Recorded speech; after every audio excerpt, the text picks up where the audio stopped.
애들이 들으면 웃겠지만 그때 제 인기는 아이들급이었죠. 당신에게 롯데는 어떤 친구였나요? 함께 가는 친구 롯데. 대만상 인간세상 꽃배달은 싸다구 185-4900 사랑이 필요한 날은 싸다구 플라워. 건강가득. 잠깐! 뽕뚜락 피자를 시켜주세요. 지금 요기요에서 러블리 피자 주문 시 4,000원 할인받자. 뽕뚜락 피자 1599-1082.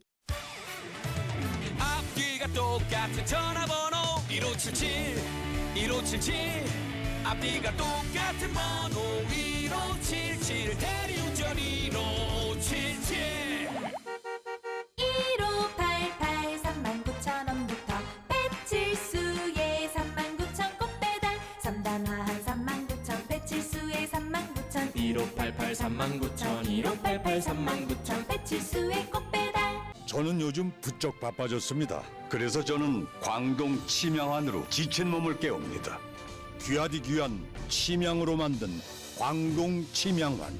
광동제약이 까다롭게 고른 귀한 침양의 녹용, 그리고 믿을 수 있는 국산 원료 13종까지 이 한 알에 다 들어있습니다. 침양도 광동이 만들면 다릅니다. 당신도 광동 침양환으로 깨어나십시오. 깨어나십시오.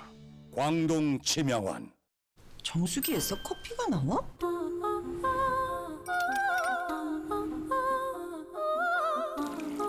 청호 정수기에서 아이스 아메리카노가 나와. 청호 커피 얼음 정수기로 이제 집에서 싱싱하다. 싱싱하죠? 우럭 얼마예요? 얘가 굉장히 싱싱한 놈이라서 이거는 현금으로 2만 원이고 카드로 2만 원. 너희는 안 그래? 인천에선 그래. 가게 경제도 살리고 지역 경제도 살리는 카드.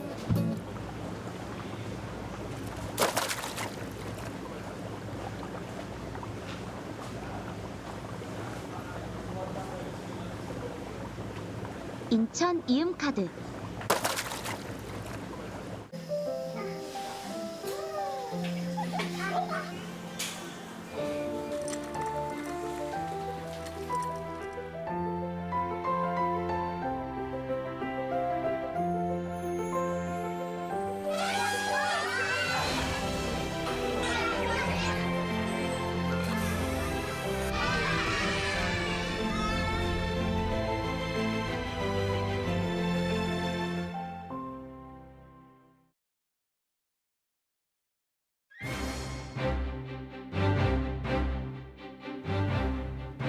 여러분 안녕하십니까? 가장 빠른 종합뉴스 뉴스큐 시작합니다. 네, 검찰 개혁을 위한 불쏘시개 역할은 여기까지라며 조국 법무부 장관이 사퇴했습니다. 지명 66일 만이고 임명 35일 만인데요. 여야 나눌 것 없이 정치권은 논란 분위기고 대통령은 갈등을 야기해 송구하다면서도 검찰 개혁에 큰 발걸음을 뗐다고 평가하기도 했습니다. 갑작스러운 조 장관의 사퇴로 전국은 다시 술렁이고 있는데요. 현장 연결과 대담을 통해서 진단해 보겠습니다. 먼저 오늘의 주요 뉴스입니다.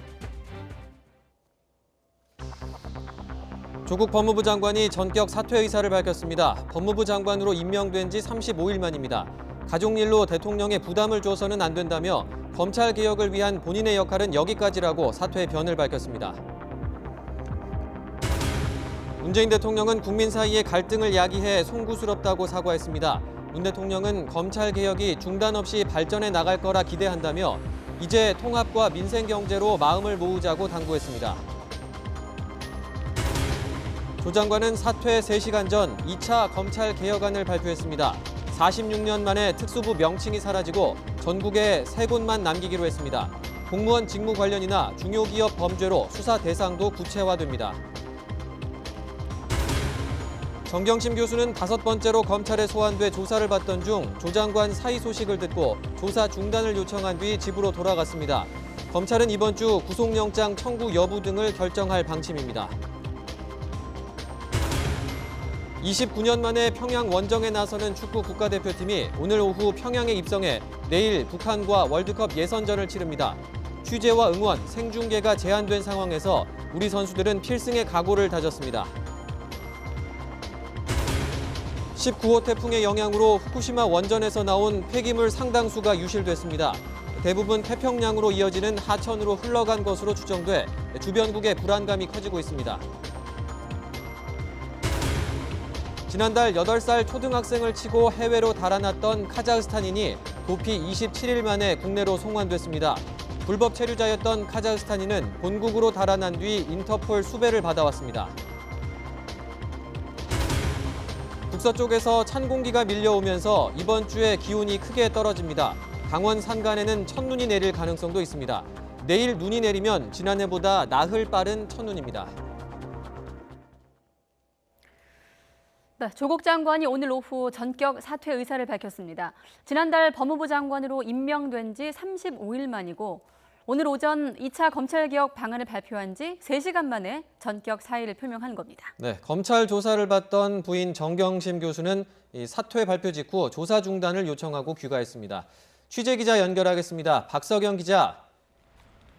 네, 서울중앙지검입니다. 네, 먼저 전격적인 사의 표명 오늘 오후에 어떻게 발표가 됐습니까? 네, 조 장관은 오늘 오후 사퇴 의사를 담은 입장 자료를 전격적으로 배포했습니다. 조 장관이 임명된 지 35일 만이고 오늘 오전 2차 검찰개혁 방안을 발표한 지 3시간 만입니다. 법무부 장관직을 내려놓겠다고 밝혔습니다. 전격적인 사의 표명의 배경은 이렇게 설명했습니다. 조 장관은 가족 일로 대통령과 정부에 부담을 드려서는 안 된다고 판단했다고 말했습니다. 또 자리에서 내려와야 검찰개혁의 성공적 완수가 가능한 시간이 왔다고 했습니다. 개혁을 위한 불쏘시개 역할은 여기까지라고 말했습니다. 검찰개혁 제도화가 궤도에 오른 것은 사실이지만 가야 할 길이 멀다고 봤습니다. 그러면서 이제 자신보다 더 강력한 추진력을 발휘해줄 후임자에게 마무리를 부탁하겠다고 했습니다. 네, 오늘 조 장관 사퇴 입장문에는 검찰 개혁에 대한 당부도 있었죠. 네, 조 장관은 검찰개혁을 위해 문재인 정부 첫 민정수석과 법무부 장관으로서 지난 2년 반 동안 전력 질주를 해왔고 할 수 있는 최선을 다했다고 말했습니다. 그러면서 이제 당정청이 힘을 합해 검찰개혁 작업을 기필코 완수해 주리라 믿는다고 했습니다. 지난 10월 8일 장관 취임 한 달을 맞아 발표한 11가지 신속 추진 검찰개혁 과제도 언급했습니다. 또 행정부 차원의 법령 제정이나 개정 작업도 본격화됐고 어제는 검찰개혁을 위한 고위당정청 회의에서 문재인 정부 검찰개혁 계획을 재확인했다고 했습니다. 이제 검찰개혁은 거스를 수 없는 도도한 역사적 과제가 됐다며 어느 정권도 못한 일이라고 강조했습니다.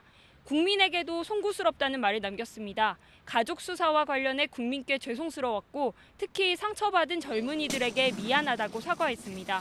장관으로서 단 며칠을 일하더라도 검찰개혁을 위해 마지막 소임은 다 하고 사라지겠다는 각오로 하루하루를 감당했다고 했습니다. 이어 모든 것을 내려놓고 인생에서 가장 힘들고 고통스러운 시간을 보내고 있는 가족들 곁에 있으면서 위로하고 챙기고자 한다고 덧붙였습니다.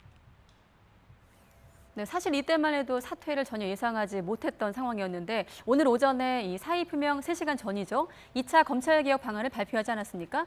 발표에는 어떤 내용이 담겨 있었죠? 네, 조 장관은 오늘 오전 11시 정부 과천청사에서 2차 검찰개혁 방안을 발표했는데요. 예상했던 대로 특수부 축소와 명칭 변경을 중심으로 한 내용이 핵심이었습니다. 먼저 조 장관의 말부터 들어보시겠습니다. 공수처 도입, 검경수사권 조정 입법을 위해서 할 수 있는 모든 일을 다하겠습니다. 저는 검찰개혁의 도약대가 되겠습니다. 이번만큼은 저를 딛고 검찰개혁이 확실히 성공할 수 있도록 국민들께서 끝까지 지켜봐 주시길 바랍니다. 네, 발표에서 조 장관은 46년 동안 이어져 온 특별수사부의 명칭을 반부패 수사부로 바꾼다고 했습니다. 또 반부패 수사부는 서울중앙지검과 대구, 광주지검 3곳에만 두기로 했습니다. 나머지 수원, 인천, 부산, 대전지검 특수부는 형사부로 전환해 형사부를 강화하겠다고 했습니다. 반부패부의 업무는 검사장 지정 사건이 아닌 공무원 직무 관련 범죄와 중요기업 범죄 수사 등으로 구체화하기로 했습니다. 사무기구 개편은 내일 국무회의 의결 직후 시행할 예정이지만 현재 수사 중인 사건에 대해서는 개정된 규정을 적용하지 않는다고 설명했습니다. 또 인권보호 수사규칙을 제정해 장시간 조사나 심야 조사를 제한하고 부당한 별건 수사 금지, 출석 조사 최소화 등을 추진하기로 했습니다. 공개 소환 전면 폐지와 전문 공보관 제도 도입 등 대검찰청의 의견을 반영해 피의사실 공표 금지 방안을 이번 달 안에 확정하겠다고 했습니다. 이와 함께 법무부 감찰 규정도 검찰 공무원 비위가 발생하면 보고하는 의무를 신설하고 1차 감찰 사유를 확대하는 내용으로 이번 달 안에 완성하겠다고 했습니다. 조국 장관 사퇴로 당장 내일로 예정된 법무부 국정감사도 영향을 받을 것으로 보이는데요. 내일 어떻게 진행됩니까? 내일로 예정된 국정감사는 전격적으로 사의를 표명함에 따라 법무부 국정감사에 조 장관이 직접 참석하기는 어려워 보입니다. 법무부 측은 김호수 법무부 차관이 대행할 예정이라고 말했습니다. 조 장관은 청사에 머무르며 사임 행정 절차를 밟았고 3시 반쯤 청사에서 나왔습니다. 조 장관은 법무부 청사를 나서면서 국민에게 죄송하다는 말을 했습니다. 들어보시죠. 국민 여러분께 죄송하고 송구하고 감사하고 고맙습니다. 저는 이제 한 명의 시민으로 돌아갑니다. 법무부 측은 사퇴 관련 입장문은 검찰개혁 브리핑 전부터 준비했다고 설명했습니다. 수사 관련 통보는 따로 없었던 것으로 보인다고 했습니다. 전격적인 사의 표명에 검찰도 당황한 분위기입니다. 대검 측은 윤석열 검찰총장 역시 이런 상황에 대해 미리 알지 못했고 보고를 받은 뒤에도 아무 말도 하지 않았다고 전했습니다. 네, 박 기자. 그리고 오늘은 정경심 교수의 5번째 검찰 소환 날이기도 한데 귀가를 했다고요? 네, 오늘 오전 9시 반부터 부인 정경심 교수는 검찰에 불려 나와 조사를 받았습니다. 5번째 조사였는데요. 조 장관 사퇴 발표가 보도된 이후 조사 중단 요청을 했습니다. 검찰은 조서 열람 없이 조사를 중단한 뒤 오후 3시쯤 귀가하게 했고 추후 다시 출석하라고 통보했습니다. 추가 조사 이후 검찰은 정 교수에 대한 구속영장 청구 여부 등 신병 처리 방향을 결정할 방침입니다. 검찰은 한 차례 기각된 조 장관 동생의 구속영장도 다시 청구하기 위해 추가 혐의 등에 대한 보강 수사를 이어가고 있습니다. 네, 이번 주부터는 조 장관 가족 일가 의혹에 대한 법원의 심리도 시작되죠. 네, 그렇습니다. 이번 주 금요일 동양대 표창장 위조 혐의로 재판에 넘겨진 정 교수의 첫 공판 준비 기일이 있습니다. 피고인 출석 의무가 없기 때문에 정 교수가 직접 나오진 않을 것으로 보입니다. 정 교수 측은 검찰의 사건 기록 열람 복사 거부로 충분히 준비되지 않았다며 기일을 늦춰달라고 요청해왔습니다. 아직 날짜가 바뀌지는 않았는데 재판부가 정 교수 측 요청을 받아들이면 연기될 수도 있습니다. 이와 함께 사모펀드 의혹 주요 인물인 오촌 조카 조범동 씨의 첫 공판 준비 기일도 오는 25일 열립니다. 본격 법정 공방을 앞두고 검찰은 사문서 위조나 사모펀드는 물론 웅동학원과 증거인멸 의혹 등을 파헤치는데 전력을 다하고 있습니다. 지금까지 서울중앙지검에서 YTN 박서경입니다. 네, 오전만 해도 이 조국 장관을 놓고 공방을 벌였던 여야 정치권 역시 조 장관의 갑작스러운 사퇴 소식에 놀라는 분위기를 숨기지 못했습니다. 여당인 더불어민주당은 안타깝지만 흔들림 없이 검찰 개혁을 하겠다고 밝힌 반면 야당은 늦었지만 사필 규정이라며 문재인 대통령의 대국민 사과를 촉구했습니다. 취재 기자 연결해서 국회 분위기 알아보겠습니다. 최민기 기자. 네, 국회입니다. 네, 여야 모두 예상을 못했나 봅니다. 네, 조국 장관의 갑작스러운 사의 표명을 예상치 못했던 건 여야 모두 마찬가지였던 것 같습니다. 여당인 더불어민주당은 조 장관의 사퇴 직후 한동안 아무런 공식 반응도 내지 못했습니다. 민주당은 조금 전 당의 내부 입장을 정리해서 발표를 했는데요. 검찰 개혁에 대한 조국 장관의 의지와 계획이 마무리되지 못하고 물러나게 돼서 안타깝고 아쉽다고 전했습니다. 그러면서 검찰 개혁을 반드시 이뤄내겠다며 야당도 광장의 목소리를 명령으로 받들어 정치 본연의 역할을 다해야 한다고 강조했습니다. 민주당은 조 장관 사퇴라는 중대 변수를 맞이해서 오후 5시부터 당대표와 원내대표, 정책위의장이 모두 나서는 고위 전략회의를 진행할 예정입니다. 또 앞서 청와대 강기정 정무수석은 사퇴 발표가 전해질 무렵 이해찬 대표를 찾아 청와대 입장을 전달하기도 했는데요. 직접 들어보겠습니다. 청와대의 뜻인가요? 아니면 조국 장관님 본인의 뜻인가요? 장관님의 결심이었어요. 조국 장관께서는 계속 이 촛불을 지켜보면서 무거운 책임감을 느끼셨어요. 그렇기 때문에 언제 밝혔냐라는 말씀은 그 최종 시점이기 때문에 그건 추후에 말씀드릴게요.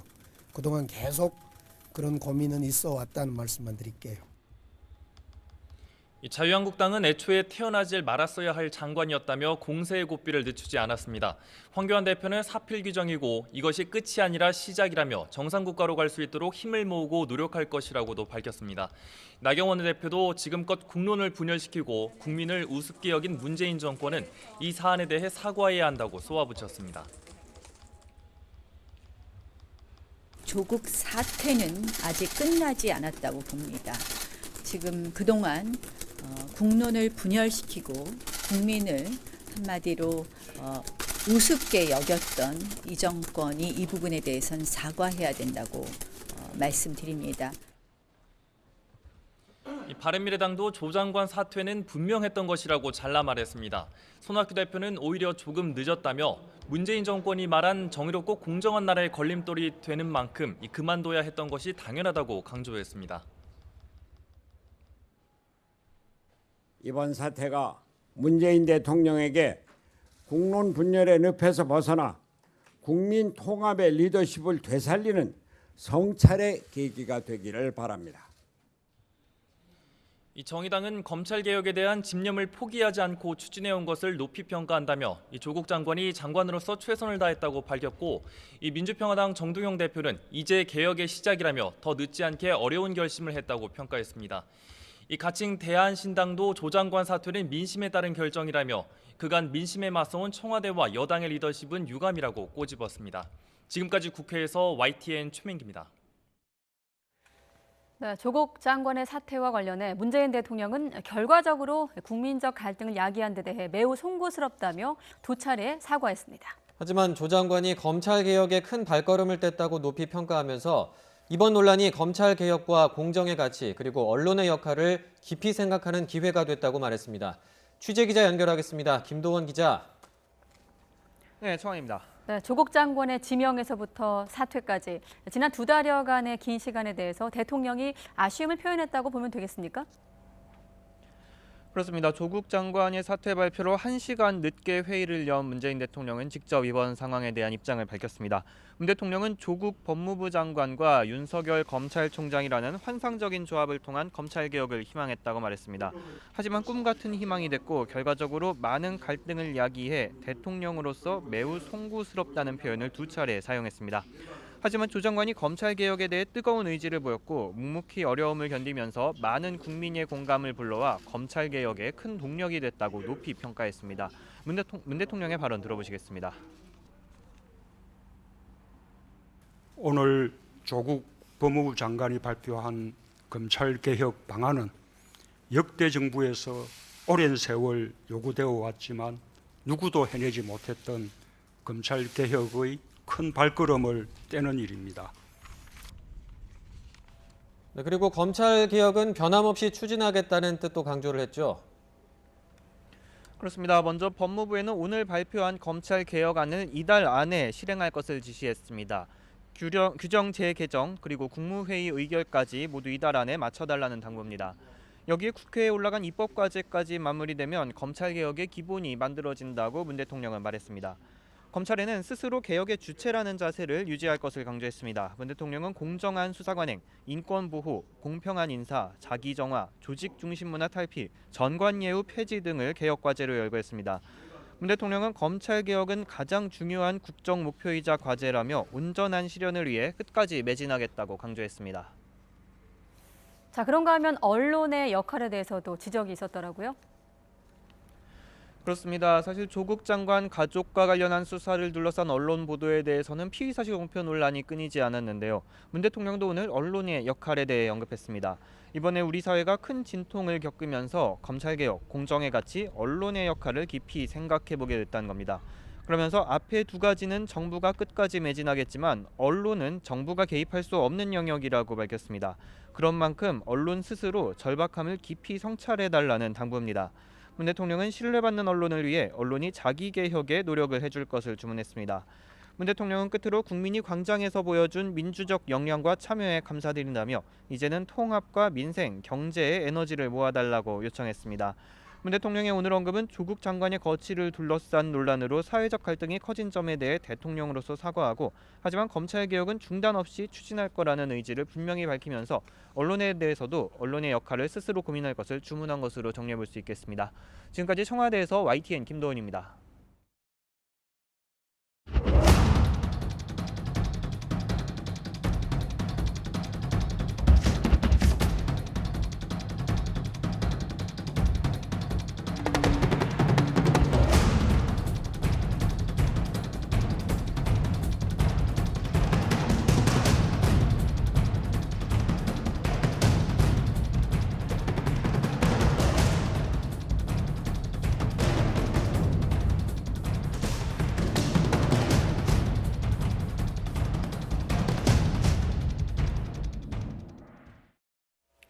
네, 이렇게 조국 장관이 오늘 오후 2시 전격 사퇴 의사를 밝혔습니다.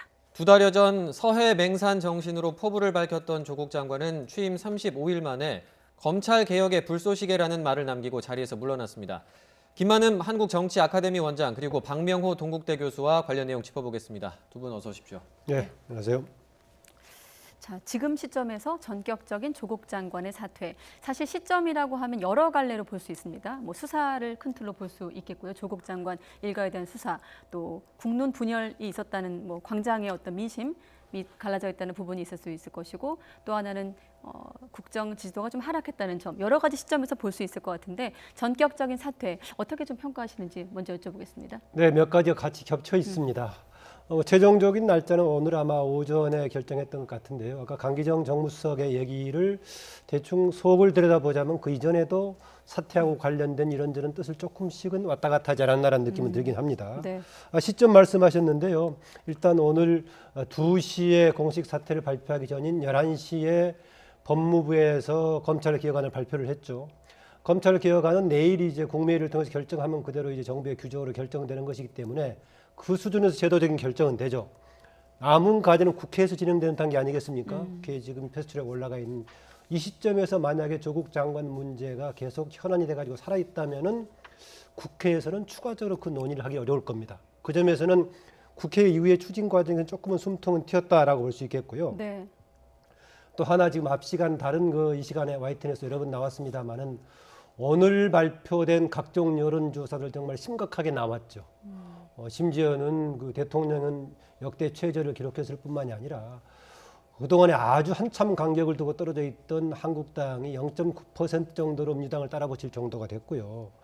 여러 가지 곤란한 상황에서 복합적으로 결정했지 않나 되고, 또 하나는 내일 이제 직접 법무부 장관도 재직했을 경우에는 국정감사가 진행되면은 네. 조국 장관이 지금 물론 이제 그만뒀습니다만은 국정감사에 답변을 해야 되고요.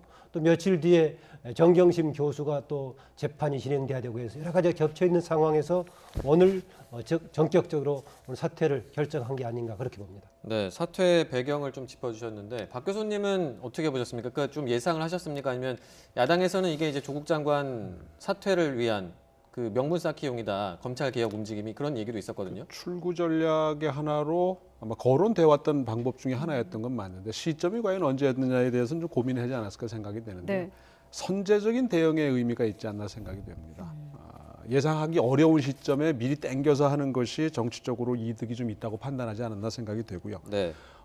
좀 아쉬운 부분은 이게 이제 전체적으로 보면 소모적이고 어떻게 보면 퇴행적인 정쟁이 이어지는 계기가 됐고 거의 석 달째 지금 그 모든 현안이 매몰돼 있는 현상이 지속돼 왔는데 네. 그런 면에서 보면 사실 좀 무책임한 부분이 있습니다. 임명한 부분도 그렇고 이 시점에 와서 사퇴라고 하는 걸로 어떻게 보면 그 마무리하는 것에 대해서도 그런 측면이 있다고 생각하는데 네. 정파적으로 보면 검찰 개혁의 문제를 아주 뚜렷이 제기해 놓고 결과적으로 국회에다 과제를 넘겨놨기 때문에 본인이 장관으로서 있든 없든 할 수 있는 부분까지는 다 했다라고 하는 부분이 있지 않나 생각이 되고 이제 국회의 과제로 사실 그동안의 검찰개혁 문제는 그렇게 크게 국민적 관심을 받아온 사안은 아니었지만 정치권에서 일부 아주 뭐 맹신에 가까울 정도로 이 과제를 수행해야 된다라고 하는 세력이 있었기 때문에 네. 그런 부분에서 보면 국회가 일단 그 과제를 떠안은 셈이 됐고요. 뭔가 어떤 형식으로든 결과를 보여줘야 된다라고 하는 측면에서는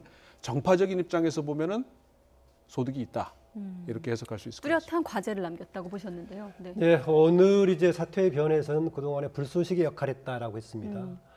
그 전에 최근에는 무슨 얘기를 했느냐면 검찰 개혁을 마무리하겠다. 마무리한다는 말이 무엇일까? 국회 입법 이전에 법무부 차원에서 정부 차원에서 하는 일을 마무리한다는 얘기일까? 아니면은 국회 입법까지도 마무리한다는 얘기일까 궁금했지 않습니까? 네. 근데 심지어는 이것이 지금 여야 관계를 보자면 상당히 공수처 관련 법이라든가 검경 수사권 조정 관련 법들이 오래 걸릴 것 같은데 마무리한다라고 하면은 10월 말 안에 밀어붙일 거를 전제로 하지 않느냐 이런 얘기까지 나왔어요. 네. 그런데 과연 그럼 그게 아닌 상황에서 조국 장관이 주도하는 검찰 개혁을 주도한다는 것이 과연 뭘까? 사실 오늘 발표했던 법무부가 주도하는 개혁의 경우에는 조국 장관이 아니라고 하더라도 심지어는 조국 장관 취임하기 전에도 민정수석 차원에서 입안을 해가지고 국무회의를 통해서 결정하면 될 문제거든요. 그랬는데 어쨌든 오늘은 보니까 다른 상황까지 같이 결합하면서 마지막으로 오늘 11시에 이제 정부에서 할 수 있는 검찰개혁 방안을 최종 발표를 하고 내일 국무회의에 넘겨놓은 상태에서 오늘 사퇴를 한 것 같습니다. 네. 그 사퇴 기자회견문만 내고 뭐 기자회견을 따로 열지 않았는데 다시 한번 그 입장문을 한번 김경수 앵커와 함께 정리를 해보고 다시 질문을 이어가겠습니다. 여러 가지 대목에서 뭐 가족을 걱정한 대목도 있었고요. 또 검찰 개혁을 어떤 당부하는 메시지도 있었는데 자 이렇게 기자회견문을 제가 좀 대신 읽어드리면 생각지도 못한 일이 벌어졌다. 이유를 불문하고 너무도 죄송스러웠다. 상처받은 젊은이에게 정말 미안합니다.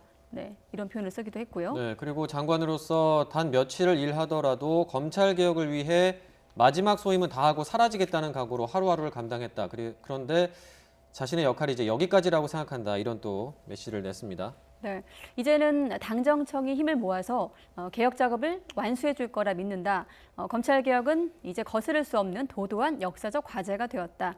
어느 정권도 못한 일이라는 일을 강조하기도 했습니다. 예, 그리고 이제 가족의 일로 대통령과 정부에 부담을 드려서는 안 된다고 판단을 했다면서 검찰 개혁을 위한 불쏘시개에 자신은 불과하다 이런 표현도 썼습니다. 그리고 국민들께서 자신을 내려놓고 대통령께 힘을 모아주실 것을 간절히 소망한다 이런 또 입장을 밝혔습니다. 네. 자, 온 가족이 만신창이가 돼서 개인적으로 매우 힘들고 무척 고통스러웠다는 어떤 개인적인 내용도 담았는데 검찰 개혁을 응원하는 수많은 시민의 뜻과 마음 때문에 버틸 수 있었다라는 어떤 국민을 향한 메시지도 있었습니다. 네, 마무리 역시 검찰 개혁의 성공을 위해서 국민 여러분이 지혜와 힘을 모아달라는 부탁으로 마무리를 했습니다. 네, 4쪽짜리 기자회견문이었는데 박 교수님은 이 기자회견문 중에서 뭐 사실 지금 뭐 실검에도 올랐습니다. 불쏘시개라는 단어가 눈에 띄긴 합니다만 어느 대목이 가장 눈에 띄셨어요? 글쎄 뭐 가족 걱정한 부분이 그런데요. 지금 그 정경심 교수가 조사를 받다가 사퇴 소식을 듣고 조사 중단을 요구했다는 보도가 있는데, 네. 그러면 이제 어느 정도 얘가 뭐 교감을 좀 했거나 아니면 어느 정도 뭐 시간적인 이런 거를 생각했다는 것이 아닌가 생각이 되고요. 네. 다만 정황상으로 보면 그 당정청이라든가 이런 협의 없이 개인적인 결단에 의한 걸로 지금 나오는데 네. 적어도 가족 간에는 어느 정도 얘기가 되지 않았나라고 하는 보여진 측면이 좀 있고, 따라서 사실 좀 늦었습니다, 타이밍이. 또 지금 한다는 것 자체도 사실은 어떻게 보면은 지금 무슨 의미로 이게 사퇴가 받아들여져야 되는지에 대해서 불쏘시개라는 표현을 썼지만 사실 국회가 해야 될 일을 많이 남겨놓은 거거든요.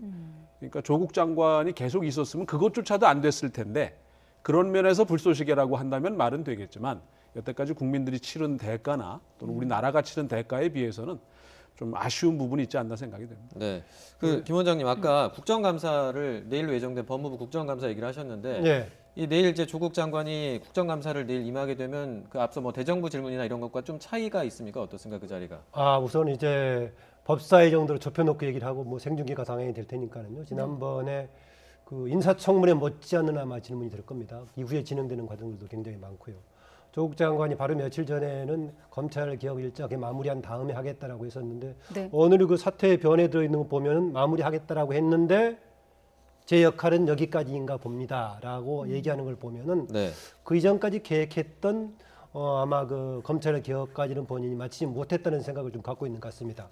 우리가 검찰 개혁 관련을 보자면 여러 차원을 볼 수가 있을 것인데 네. 일단은 현재 정부 차원에서 이제 국회의를 통해서 규정을 정할 수 있는 게 하나가 있겠고요. 그 다음에 국회에서 입법을 통해서 갈 수 있는 게 있겠고 더 나아가자면은 입법하고 나서 거기에 따른 후속 조치까지 있을 수가 있을 겁니다. 그런데 지금 국무회의 넘겨놓은 상태에서 그만뒀습니다. 이거 하나 제가 말씀드리고 싶은데요. 조국 장관이 이번뿐만이 아니라 예전에 상당히 긴 시간에 거쳐가지고 우리 검찰 개혁 과제에 대해서 발표한 적이 있습니다. 언제였느냐면은 민정수석으로 있을 때요. 2018년 1월 14일에 검찰 개혁안을 최종 발표해가지고 국회로 넘겼습니다. 네. 당시 이제 관련 법안들이 국회에 넘어가서 나중에 이제 4월달에 패스트트랙에 올라가는 이런 과정이 있었습니다만 1년 지나가지고요. 이선 당시 내용은 뭐였냐면요. 핵심적인 내용은 역시 공수처하고 검경 수사권 조정 핵심 내용으로 들어 있었고 네. 남은 과제는 뭐냐? 적폐청산하고 법무부의 탈검찰화였습니다. 그러면서 당시에 법무부의 탈검찰화는 주요 세 국장을 비검사 출신을 통해서 임명했다. 나머지 적폐청산은 진행 중이고 계속할 거다라는 겁니다. 아시겠지만 검찰 관련 적폐청산은 뭐 과거사위원회가 구성이 돼가지고 수사단이 가동됐지 않습니까? 상당 부분 진행이 돼가지고 기소가 돼 있는 상태이기 때문에 당시에 2018년 1월 14일에 조국 당시 민정수석이 발표했던 수준에서의 검찰 개혁으로 보자면은 사실은 국회 입법만 빼놓고 나머지는 거의 다 진행된 상태입니다. 그리고 나서 최근에 이제 조국 장관 취임 이후에 문제가 불거지면서 다시 한번 검찰 내부의 개혁이 제기된 거죠. 만약 여기에 초점을 둔다면은 조국 장관 문제가 쟁점이 되면 다시 한번 검찰 내부의 개혁 문제가 부각되는 불쏘시개가 될 수도 있었다. 이런 해석이 여전히 있긴 합니다. 물론 나경원 한국당 원내대표 등은 오히려 이것은 조국 장관을 막으려고 나왔던 것이지 진정한 의미의 개혁이 아니었다라고 얘기하는데 만약에 불쏘시개라고 한다면은 조국 장관을 지지하는 쪽에서 최근에 적극적으로 검찰 개혁에 관한 관심을 가지고 있고 네. 또 이미 논의할 수도 있었겠지만 이번에 새롭게 검찰 개혁 관련 내부의 문제를 제기했다는 정도는 조국 장관이 35일 동안 있는 기간 동안에 나왔던 새로운 부분이 아닌가 그런 얘기를 할 수 있겠습니다. 네. 네. 그리고 또 한 가지 이번 일로 대통령과 정권에 부담이 되면 안 된다 이런 표현을 쓰기도 했거든요. 예. 그러니까 청와대와 어떤 그런 교감이 있었느냐도 궁금한 사실 대목인데 오늘 2시로 예정됐던 회의가 1시간 미뤄지기도 했습니다. 교감이 있었다면 원래대로 좀 하지 않았을까 이런 생각도 들거든요. 정황상으로는 교감이 없었던 걸로 협의가 안 된 걸로 어제 그 당정청 고위 회의도 네. 했었고요. 또 오늘 오전에 개혁안을 발표를 했단 말이에요. 근데 정경심 교수가 조사 중에 사퇴 소식에 따라서 조사 중단을 요구했다는 걸 보면 어느 정도까지는 교감이 있었던 걸로 보여지는데 청와대나 여권 내에서의 교감에 대해서는 아마 이심전심의 부분이 있지 않았을까. 딱히 뭐 어느 시점에 가서 뭘 한다라는 결정까지는 아니었다 하더라도 대체적으로 뭐 언제냐가 문제였지 뭐 대충의 수순을 밟아가는 거라고 보지 않았을까 생각이 들고요. 그래서 강기정 수석도 최종 시점이기 때문에 추후 말씀을 드리겠다라는 그렇죠. 표현을 쓴 뭐 수도 있겠네요. 꼭 오늘이어야 됐느냐라는 데 대해서는 이견이 있을 수 있었겠지만 아마 방법은 이것밖에 없었을 거고 그 시점의 문제였다라고 하면 그 정도는 뭐 조국 장관 스스로가 선택할 수 있도록 내버려 둘 수도 있지 않았을까 생각이 됩니다. 그 이제 현재 더불어민주당의 여러 가지 구조가 이견이 쉽게 노출될 수 없는 이제 그런 구조이긴 합니다만은 네. 아마 최근 결정에서는 당 내부에서 지역 현장의 민심들을 보는 상당히 위기의식이 여기저기서 좀 반영되지 않았을까 그렇습니다. 그런 점에서는 청와대 아니면 청와대가 꼭 아니더라도 범여권 수준에서는 뭔가 탈출구를 마련해야 되지 않느냐 좀 이런 문제를 제기했고요. 전격 사퇴라고 했는데요.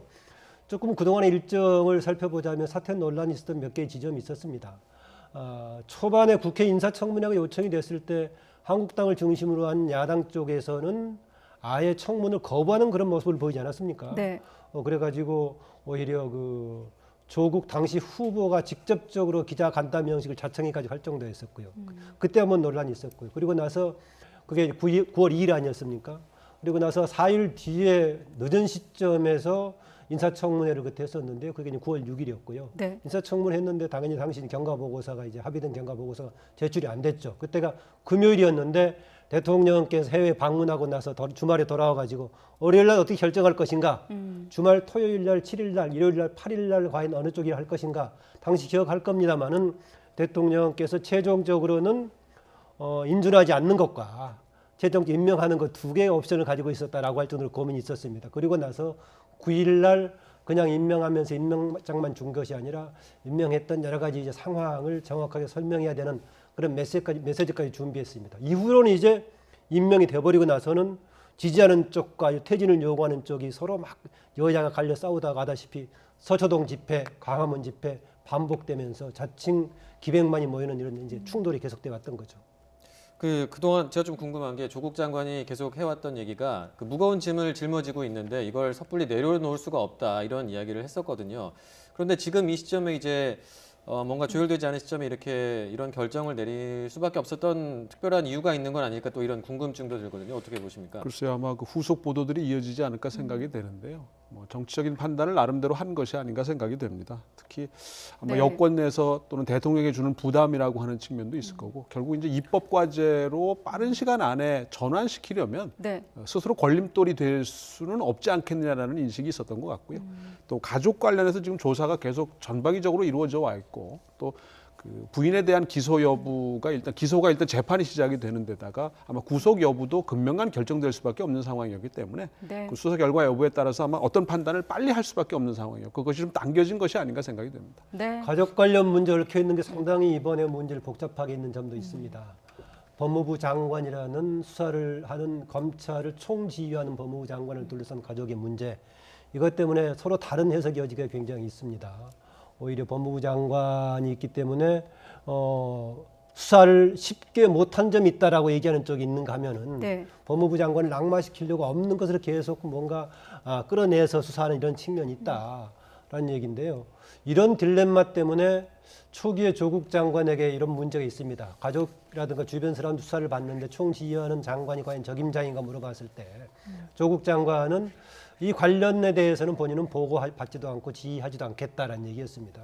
문재인 대통령도 임명할 때 장관은 장관들의 역할을 수행하고 검찰은 검찰들의 엄정한 역할을 수행하면 된다라는 얘기했습니다만은 밖에서 관찰하는 사람들은 그렇게 딱 잘라서 될까? 뭔가 같이 엮일 수밖에 없다라는 얘기였습니다. 예컨대 그 윤석열 총장이 만약에 지금 수사하는 것이 뭔가 좀 무리하게 상식을 넘어서는 수준에서 무리하게 한다라고 하면은 사실상 이것을 통제할 수 있는 게 누구겠습니까?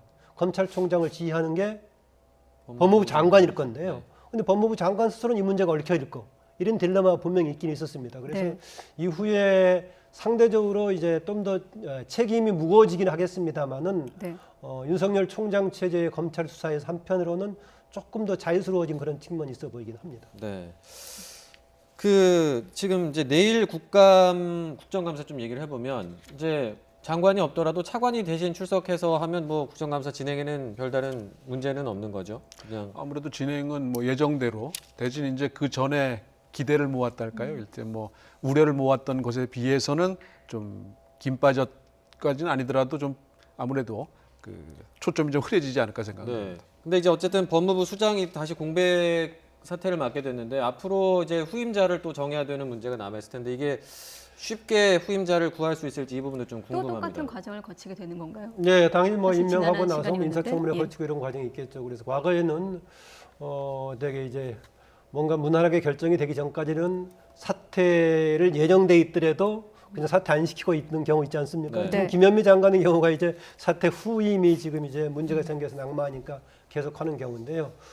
일단은 내일은 김호수 차관이 장관 대행으로 이제 내일 국감을 받을 건데 일부에서는 보니까 이미 오늘 김호수 차관이 올라가서 장관으로 간다는 이제 일부의 설도 좀 나오고 있습니다. 그런데 만약에 그대로 간다면 김호수 차관이 장관으로 올라갈 경우에는 논란의 여지는 하나 남아 있습니다. 아시다시피 지난번에 그 조국 장관이 임명됐을 때 조국 장관 관련된 수사팀에서 총장을 배제하는 새로운 팀을 꾸리자라는 의견을 냈던 게 김호수 차관이었는데 그 부분이 어떻게 될까라는 문제고요. 또 하나 이번 주에 남아 있는 게 뭐 법무부 관련 쪽도 있지만은요, 언론사들이 이번 주에 많이 남아 있습니다. 이미 좀 진행이 되는 쪽도 있고요. 오늘 진행이 되고 있는 오늘이 그 MBC 박문진 쪽에 오늘 국감이 있었고 뭐 이후에 이제 KBS도 진행이 될 거고요. 최종 나름 방송통신위가 되겠습니다만은 조국 장관 관련돼서 논란이 됐던 언론 문제가 이때 또 쟁점이 되지 않을까 그렇습니다. 오늘 문재인 대통령 남은 과제를 얘기하면서 검찰 개혁과 언론 개혁을 언론 문제를 제기했단 말이죠.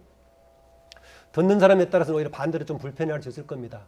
이것이 혹시 조국 장관 사태의 배경에 검찰의 책임이라든가 언론의 보도에 있다고 돌리는 경향이 아닌가라고 듣기에 따라서 좀 불편할 수도 있는 이제 그런 뉘앙스를 남겼는데요. 네. 그 점에서는 조국 장관 관련해 가지고 논란이 됐던 언론의 문제가 이후에 국감에서 저는 굉장히 중요한 쟁점이 될 가능성이 있다고 봅니다. 조국 장관이 사퇴했기 때문에 이제 어떤 국회에서 쟁점은 언론 개혁으로 이어질 수도 있다는 점이 말씀에서 눈에 띄고 또 한 가지 물론 추론입니다. 전제가 있습니다만 김호수 차관이 법무부 장관 자리를 이어받을 것이라는 어떤 예상을 하셨는데 그럴 때 좀 논란의 여지가 있다고 하셨거든요. 박 교수님께서 어떻게 보세요? 연속성 차원에서 네. 또 이게 쉽게 지금 후임자를 구하기가 어려울 겁니다. 또 인사청문회도 해야 되고요. 따라서 일단은 그 김호수 차관의 대행 그다음에 어떤 후임까지도 고려해 볼 만한 옵션이라고 생각은 되는데 다만 지금 남은 거는 본인 언급대로 불쏘시개를 했기 때문에 이제는 국회 입법과제가 남은 거거든요. 또 여야의 치열한 협상이 있겠지만 법무부 장관으로서의 역할도 입법 과정에서 충분히 있을 겁니다. 따라서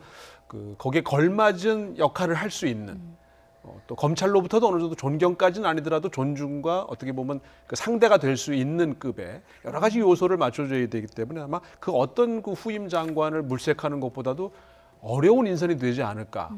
따라서 어찌됐든 차관의 대행 또는 차관의 장관 그 승진 등이 일단 1차적으로 고려될 수밖에 없는 사안 아닌가 싶긴 합니다. 네. 그 지금 국회에서 입법되기 전에 국회를 통해서 지금 할 수 있는 개혁안이 거의 확정됐지 않습니까? 내일 통과만 되면 되는데 원래 예상했던 순서에 따르자면은요 국회 입법이 먼저 되고 나서 그 후속 조치로서 시행령이든 규정이든 간에 법무부 검찰 개혁을 하기로 했거든요.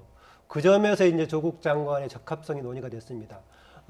조국 장관이 아까 제가 앞서 말씀드렸던 2018년 1월 14일 날 공수처법하고 검경 수사권 조정 관련 문제를 국회로 넘기면서 이제 공은 국회로 넘어갔다라고 했거든요. 그 다음에 할 수 있는 역할은 아까 말씀드렸던 나머지 적폐청산하고 이제 법무부의 탈검찰화 이건 상당 부분 이미 수행이 됐고요. 이런 문제인데 그럼에도 불구하고 할 수 있는 역할은 뭐냐라고 했을 때 국회에서의 법이라는 것은 큰 틀에서 만들어지는 것이고 이 후속 조치가 많이 있을 거다. 그래서 아무래도 이쪽 분야를 근본적인 초안을 만들었고 수행해왔던 조국 전 장관, 이미 전 장관이 됐으면 장관의 역할이 필요하다 이런 논리였었는데요. 그 점에서는 후속 장관 역시 국회에서 지금 제출되어 있는 법안과 관련된 분야를 계속해서 좀 수행할 수 있는 그런 사람이 적합하지 않을까 그렇습니다. 네. 불쏘시개 역할에 만약에 좀 방점을 찍으면 어떻습니까? 지금 앞서 박 교수님께서는 걸맞는 인물이라고 하셨는데 어디에 걸맞느냐가 사실 지금 어떤 청와대라든지 정부 여당에서 고민이 많을 것 같은데 이를테면 검찰에게 어떤 촉망받는 그런 인물일 수도 있고 국회와 좀 협상하기 편한 어떤 유리한 이런 인물일 수도 있고 여러 가지 방점을 찍을 수 있을 텐데 정부 여당에서 어디에 좀 방점을 찍을 거라고 보십니까? 저는 아무래도 국회 입법 과정을 좀 우선하는 게 낫지 않을까 생각이 됩니다. 어쨌든 검찰 출신을 임명하기는 어려울 거고요. 아마 인물난이 좀 있을 거고 따라서 검찰로부터도 존중이나 또는 어떻게 보면 상대가 될 수 있는 급이 되면서 동시에 국회 입법 과정이라고 하는 좀 어려운 과정을 관리할 수도 있고 개입할 수도 있고 또는 뭐 역할을 할 수 있는 그런 정치적 역할에 조금 초점이 맞춰져야 되지 않나 생각이 되고요. 그런 면에서 보면 아마 야권과도 그 자기 인선에 대해서 좀 협의 또는 어떻게 보면 뭐 추천을 받는 방안도 나름대로 그 고려할 수 있지 않을까 생각은 듭니다. 야권과 협의도 필요하다. 하나 더 얹으면 검찰개혁이라는 과제도 있거든요. 네, 그렇습니다. 그 점에서는 저는 당장은요. 사실은 검찰개혁의 주체는 검찰은 그 약간 아래쪽이고 개혁의 규정을 주도할 수 있는 법무부거든요. 그런데 윤석열 총장과 조국 전 장관의 이런 상황이 겹치면서 마치 법무부하고 검찰하고 충돌하는 것처럼 그 양의 모양새가 비쳤거든요. 만약에 새로 단합된 힘 쪽으로 간다면은 뭔가 검찰 쪽하고도 유기적인 관계로서의 개혁의 의지를 같이 공유할 수 있는 이런 쪽이 돼야 되지 않을까 생각이고요. 그 다음에 실질적으로 법무부가 지금 국회 입법 과정에서 과연 할 수 있는 얼마나 여지가 있을까. 이미 조국 민정수석일 때 공은 국회로 넘어갔다라고 했다시피 지금 국회가 굉장히 지난한 과제가 돼 있습니다. 국회에 지금 제출돼 있는 공수처법 내용에 관한 논란 이전에 지금 일정을 가지고 다투고 있는 거 아니겠습니까? 일정을 독자적으로 법사위 일정을 인정해가지고 90일 더 해야 된다 말해야 되는 일정에다가 내용 자체에 관한 논란도 지금 남아있는 상태입니다. 한국당 자체는 근본적으로 지금 이제 반대를 하고 있는 상황이고 오히려 대통령의 검찰 장악력을 높여주는 것에 불과하다라는 주장을 하고 있지 않습니까? 그 중간에 캐스팅 보트를 가졌던 바른미래당이 지난번에 패스트트랙을 올리는 과정 속에서는 손학규 대표 중심으로 해가지고 사보임까지 해가면서 당시 그 이제 입안시키는데 기여를 했는데 네. 현재 당이 그런 상황이 아니란 말이죠. 그리고 당시 패스트트랙이 끝났을 때 뭔가 국회 내부의 합의를 위해서 무슨 얘기했느냐? 일정 때문에 무리하게 패스트트랙은 밀어붙였다는 평가를 받는다고 할지라도 이후에 최종 본회의에 붙이는 안은 뭔가 서로 합의해가지고 수렴되는 안을 만들겠다라고 했는데 네. 패스트트랙 올라간 이후에 지금 법안을 가지고 수렴을 하지는 못했거든요. 네. 그런 점이 있어서 당장은 그 법무부 쪽과 국회 쪽과의 조율보다는 국회 내부에 다른 시각을 어떻게 조정하면서 수렴할 것인가 이게 더 중요한 과제가 아닌가 그런 생각이 듭니다. 네, 아까 그 패스트트랙 관련해서 얘기를 하면서 그 법무부 장관 후임자 관련해서 뭐 야권과 좀 협의를 할 수 있는 뭐 이런 것도 생각해 볼 필요가 있다 말씀하셨는데 지금 그 패스트트랙 과정에서 지금 자유한국당 의원들 같은 경우에 검찰의 수사를 이제 받아야 되는 상황인데 이게 또 좀 어떤 후임자에 영향을 미칠 수도 있을까요? 그럼요. 그것도 지금 변수가 검찰 입장에서도 고민이 될 겁니다. 네. 지금 뭐 받아는 놨는데 어떤 행동도 아직은 하지 않고 있거든요. 근데 아마 법대로 갈 수밖에 없는 입장에 취하지 않을까 생각이 되고, 그다음에 법사위가 숙려 기간에 지금 포함되느냐 안 되느냐 여부도 지금 또 아직 결론이 나지 않은 상황이기 때문에 또 이제 선거법보다 먼저 처리하기로 했던 건데 지금 순서를 지금 또 뒤바꿔 놓은 상황이잖아요. 선거법을 먼저 하고 그다음에 이제 그 검경 저 사법개혁안을 처리하기로 했던 건데 지금 네. 먼저 할 수밖에 없는 상황이 됐을 때 과연 통과가 가능하겠느냐는 부분에서 보면 이 검찰 개혁안에 대한 국회 입법 과정이 상당히 쉽지 않을 수밖에 쉬울 수가 없는 상황이기 때문에 그래서 좀 더 정치력이 필요한 상황이 아닐까 싶습니다. 네, 사실 그 부분도 중요한 대목이고 또 한 가지 궁금한 부분은 이 부분까지 이제 질문 드리고 마쳐야 될 것 같은데 조국 장관 사퇴 이후 광장에서 어떤 민심은 어떻게 좀 모아질까요? 계속 유지될까요? 어떻게 보십니까? 저는 그 관련해 가지고요. 문재인 대통령 아까 3시에 했을 때 모두 발언해서 얘기를 했는데 네. 그동안에 나왔던 거 모아달라고 요청했어요. 좀 아쉽긴 합니다. 왜 아쉽느냐? 당연히 모아야 되는데 국민들의 입장은 좀 다를 수 있단 말이죠. 그런데 그 모으는 역할을 누가 하느냐? 국민들이 스스로가 의견을 모아주는 것이 아니라 모으는 구심점 역할을 정부라든가 정치가 해야 되는데 대통령께서는 이런 것을 모으는 역할을 하겠다라는 발언을 해주셨으면 더 고마울 건데 국민들한테 모아달라고 하는 저는 조금 아쉬움이 있어서 앞으로는 이런 의견이라든가 다양한 의견이 나왔을 때 정부는 그걸 통합하고 수렴하는 그런 역할이 정부가 그 역할을 해야 된다는 걸 주문을 좀 해주고 싶습니다. 주어가 빠졌다고 보시는 거군요. 그런데 주어가 아니라 주어를 국민에게 맡겼습니다. 그런데 오히려 주체는 정부가 그런 역할을 해야 된다. 그걸 주문해보고 싶습니다. 네, 알겠습니다. 조국 장관 사퇴 의미와 그리고 앞으로 전망까지 김만흠 한국정치아카데미 원장 그리고 박명후 동국대 교수 두 분과 함께 짚어봤습니다. 오늘 말씀 고맙습니다.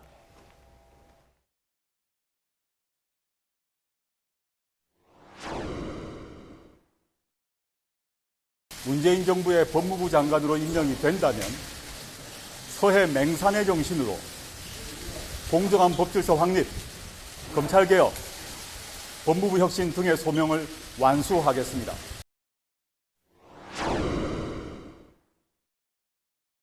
국민들께서도 의혹의 눈길을 보내고 있다는 점 알고 있습니다. 그러나 실체적 진실과는 많이 다릅니다. 국회 청문회를 내일이라도 열어주신다면 즉각 출석하여 모두 하나하나 다 말씀드리겠습니다.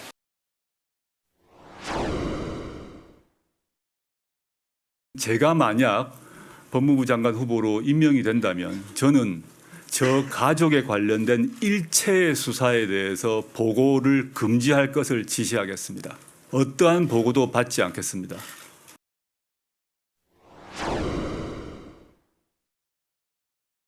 검찰의 결정은 존중합니다.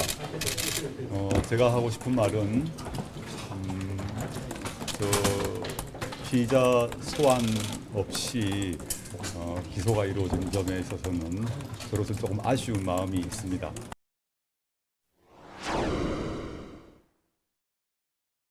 우리나라 검찰만큼은 많은 권한을 통제 장치 없이 보유하고 있습니다.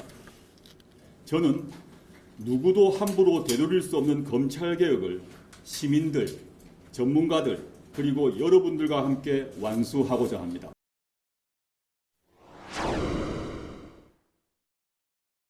법무부 장관입니다라고 밝힌 적 있죠. 조국입니다. 이렇게 얘기를 한 것으로 기억합니다. 당시에 장관으로 전화를 한 것이 아니라 자연인 남편으로 전화를 했고요. 불안에 떨고 있는 아내의 남편으로 호소를 했다고 이해해 주시면 감사드리겠습니다.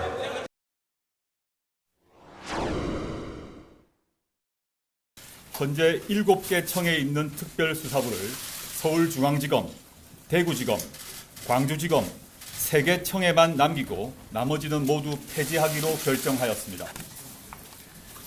존치 않은 3개 청의 특별수사부의 명칭도 반부패 수사부로 변경합니다. 이로써 1973년 대검의 특별수사부가 설치되면서부터 시작된 특별수사부라는 명칭이 약 45년 만에 폐지됩니다. 네, 그간의 조국 장관의 발언들을 좀 모아봤는데요. 자, 조국 법무부 장관이 오늘 오후 전격적으로 사퇴 의사를 밝혔습니다. 네, 지난달 법무부 장관으로 취임한 지 35일 만이고 오늘 오전 2차 검찰 개혁 방안을 발표한 지 3시간 만에 전격 사의를 표명했습니다. 검찰 조사를 받던 부인 정경심 교수는 사퇴 발표 직후에 이 조사 중단을 요청하고 귀가를 했는데요. 관련 내용 취재기자 연결해서 들어보도록 하겠습니다. 박서경 기자. 네, 서울중앙지검입니다. 네, 그야말로 전격적이었던 조 장관의 사의 표명. 오늘 오후에 어떤 식으로 발표가 됐죠? 네, 조 장관은 오늘 오후 사퇴 의사를 담은 입장 자료를 전격적으로 배포했습니다. 조 장관이 임명된 지 35일 만이고 오늘 오전 2차 검찰개혁 방안을 발표한 지 3시간 만입니다. 법무부 장관직을 내려놓겠다고 밝혔습니다. 전격적인 사의 표명의 배경은 이렇게 설명했습니다. 조 장관은 가족 일로 대통령과 정부에 부담을 드려서는 안 된다고 판단했다고 말했습니다. 또 자리에서 내려와야 검찰개혁의 성공적 완수가 가능한 시간이 왔다고 했습니다. 개혁을 위한 불쏘시개 역할은 여기까지라고 말했습니다. 검찰개혁 제도화가 궤도에 오른 것은 사실이지만 가야 할 길이 멀다고 봤습니다. 그러면서 이제 자신보다 더 강력한 추진력을 발휘해줄 후임자에게 마무리를 부탁하겠다고 했습니다. 네, 오늘 조국 장관 사퇴 입장문에 있었던 검찰 개혁에 대한 당부 내용도 전해주시죠. 네, 조 장관은 검찰개혁을 위해 문재인 정부 첫 민정수석과 법무부 장관으로서 지난 2년 반 동안 전력 질주를 해왔다고 말했습니다. 그러면서 할 수 있는 최선을 다했다고 했는데요. 이제 당정청이 힘을 합해 검찰개혁 작업을 기필코 완수해 주리라 믿는다고 했습니다. 지난 10월 8일 장관 취임 한 달을 맞아 발표한 11가지 신속추진 검찰개혁 과제도 언급했습니다. 또 행정부 차원의 법령 제정이나 개정 작업도 본격화됐고 어제는 검찰개혁을 위한 고위당정청 회의에서 문재인 정부 검찰개혁 계획을 재확인했다고 했습니다. 이제 검찰개혁은 거스를 수 없는 도도한 역사적 과제가 됐다며 어느 정권도 못한 일이라고 강조했습니다. 국민에게도 송구스럽다는 말을 남겼습니다. 가족 수사와 관련해 국민께 죄송스러웠고 특히 상처받은 젊은이들에게 미안하다고 사과했습니다. 장관으로서 단 며칠을 일하더라도 검찰개혁을 위해 마지막 소임은 다 하고 사라지겠다는 각오로 하루하루를 감당했다고 말했습니다. 이어 모든 것을 내려놓고 인생에서 가장 힘들고 고통스러운 시간을 보내고 있는 가족들 곁에 있으면서 위로하고 챙기고자 한다고 덧붙였습니다. 네, 그리고 사의 표명 3시간 전에는 2차 검찰개혁 방안을 발표하기도 했습니다. 발표에 어떤 내용들이 담겨 있었습니까? 네, 조 장관은 오늘 오전 11시 정부 과천청사에서 2차 검찰개혁 방안을 발표했는데요. 예상했던 대로 특수부 축소와 명칭 변경을 중심으로 한 내용이 핵심이었습니다. 먼저 조 장관의 말부터 들어보시죠. 공수처 도입, 검경수사권 조정 입법을 위해서 할 수 있는 모든 일을 다하겠습니다. 저는 검찰개혁의 도약대가 되겠습니다. 이번만큼은 저를 딛고 검찰개혁이 확실히 성공할 수 있도록 국민들께서 끝까지 지켜봐 주시길 바랍니다. 발표에서 조 장관은 46년 동안 이어져 온 특별수사부의 명칭을 반부패 수사부로 바꾼다고 했습니다. 또 반부패 수사부는 서울중앙지검과 대구, 광주지검 3곳에만 두기로 했습니다. 나머지 수원, 인천, 부산, 대전지검 특수부는 형사부로 전환해 형사부를 강화하겠다고 했습니다. 반부패부의 업무는 검사장 지정 사건이 아닌 공무원 직무 관련 범죄와 중요기업 범죄 수사 등으로 구체화하기로 했습니다. 사무기구 개편은 내일 국무 국무회의 의결 직후 시행할 예정이지만 현재 수사 중인 사건에 대해서는 개정된 규정을 적용하지 않는다고 설명했습니다. 또 인권보호 수사규칙을 제정해 장시간 조사나 심야 조사를 제한하고 부당한 별건 수사 금지, 출석 조사 최소화 등을 추진하기로 했습니다. 공개 소환 전면 폐지와 전문 공보관 제도 도입 등 대검찰청 의견을 반영해 피의 사실 공표 금지 방안을 이번 달 안에 확정하겠다고 했습니다. 이와 함께 법무부 감찰 규정도 검찰 공무원 비위가 발생하면 보고하는 의무를 신설하고 1차 감찰 사유를 확대하는 내용으로 이번 달 안에 완성하겠다고 했습니다. 네, 그리고 당장 내일로 예정된 법무부 국정감사는 어떻게 진행됩니까? 네, 내일 예정된 국정감사는 전격적으로 사의를 표명함에 따라 조 장관이 직접 참석하기는 어려워 보입니다.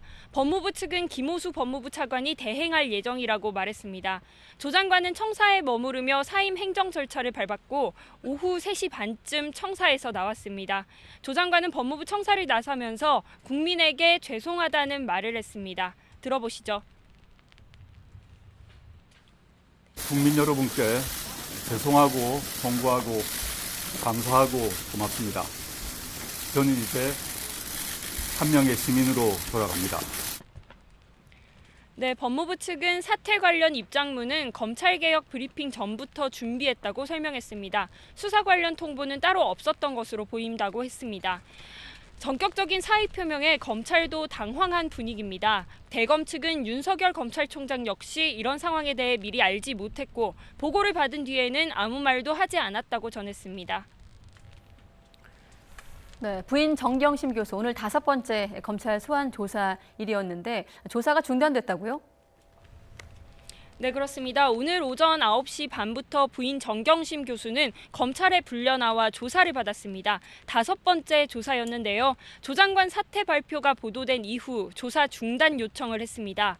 검찰은 조서 열람 없이 조사를 중단한 뒤 오후 3시쯤 귀가하게 했고 추후 다시 출석하라고 통보했습니다. 추가 조사 이후 검찰은 정 교수에 대한 구속영장 청구 여부 등 신병 처리 방향을 결정할 방침입니다. 검찰은 한 차례 기각된 조 장관 동생의 구속영장도 다시 청구하기 위해 추가 혐의 등에 대한 보강 수사를 이어가고 있습니다. 네, 이번 주부터는 조국 장관 가족 일가 의혹에 대한 재판 절차도 시작이 되는 거죠? 네, 이번 주 금요일부터 동양대 표창장 위조 혐의로 재판에 넘겨진 정 교수의 첫 공판 준비 기일이 있습니다. 피고인 출석 의무가 없어 정 교수가 직접 나오진 않을 것으로 보입니다. 정 교수 측은 검찰의 사건 기록 열람 복사 거부로 충분히 준비되지 않았다며 기일을 늦춰달라고 요청해왔습니다. 아직 날짜가 바뀌지는 않았는데 재판부가 정 교수 측 요청을 받아들이면 연기될 수도 있습니다. 이와 함께 사모펀드 의혹 주요 인물인 오촌 조카 조범동 씨의 첫 공판 준비 기일도 오는 25일 열립니다. 본격 법정 공방을 앞두고 검찰은 사문서 위조나 사모펀드는 물론 웅동학원과 증거인멸 의혹 등을 파헤치는데 전력을 다하고 있습니다. 지금까지 서울중앙지검에서 YTN 박서경입니다. 네, 그리고 오전만 해도 조국 장관을 놓고 공방을 벌였던 여야 정치권도 조 장관의 갑작스러운 사퇴 소식에 놀라는 분위기를 숨기지 못했습니다. 네, 더불어민주당은 안타깝지만 흔들림 없이 검찰 개혁을 하겠다고 밝힌 반면 야당은 늦었지만 사필 규정이라며 문재인 대통령의 대국민 사과를 촉구했습니다. 취재기자 연결해서 국회 분위기 알아보겠습니다. 최민기 기자. 네, 국회입니다. 네, 여당도 예상을 못했던 것 같은데 여당 반응부터 전해주시죠. 네, 조국 장관의 갑작스러운 사의 표명을 예상치 못했던 건 여야 모두 마찬가지였습니다. 여당인 더불어민주당은 조 장관의 사퇴 직후 한동안 아무런 공식 반응도 내지 못했습니다. 민주당은 조금 전 당의 내부 입장을 정리해 이 검찰개혁에 대한 조국 장관의 의지와 계획이 마무리되지 못하고 물러나서 안타깝고 아쉽다고 전했습니다.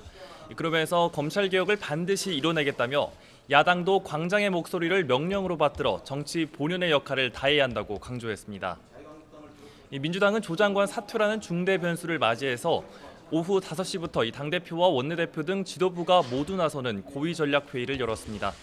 또 앞서 청와대 강기정 정무수석은 사퇴 발표가 전해질 무렵 이해찬 대표를 찾아 청와대의 입장을 전달하기도 했는데요. 직접 들어보겠습니다.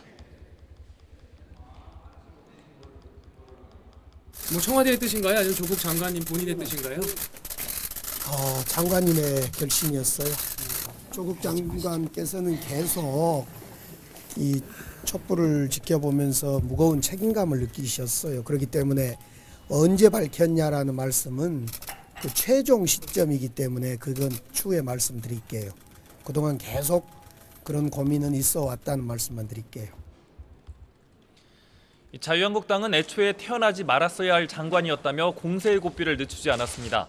황교안 대표는 사필규정이고 이것이 끝이 아니라 시작이라며 정상국가로 갈 수 있도록 힘을 모으고 노력할 것이라고 밝혔습니다.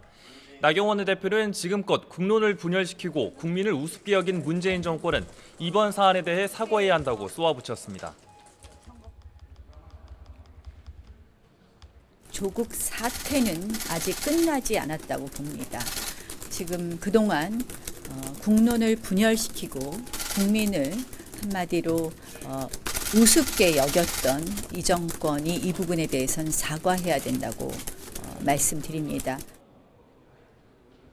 이 바른미래당도 조 장관 사퇴는 분명했던 것이라고 잘라 말했습니다. 손학규 대표는 오히려 조금 늦었다며 문재인 정권이 말한 정의롭고 공정한 나라에 걸림돌이 되는 만큼 그만둬야 하는 건 당연하다고 강조했습니다. 이번 사태가 문재인 대통령에게 국론 분열의 늪에서 벗어나 국민 통합의 리더십을 되살리는 성찰의 계기가 되기를 바랍니다. 이 정의당은 검찰개혁에 대한 집념을 포기하지 않고 추진해온 것을 높이 평가한다며 이 장관으로서 최선을 다했다고 밝혔습니다. 민주평화당 정동영 대표는 이제 개혁의 시작이라며 더 늦지 않게 어려운 결심을 했다고 평가했습니다. 이 가칭 대한신당도 조 장관 사퇴는 민심에 따른 결정이라며 그간 민심에 맞서온 청와대와 여당의 리더십은 유감이라고 꼬집었습니다. 지금까지 국회에서 YTN 최명기입니다.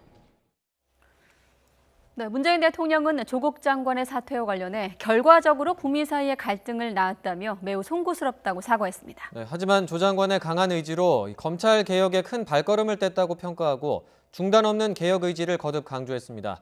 문 대통령의 수석 보좌관 회의 발언 직접 들어보시죠. 저는 조국 법무부 장관과 윤석열 검찰총장의 환상적인 조합에 의한 검찰 개혁을 희망했습니다. 꿈 같은 희망이 되고 말았습니다.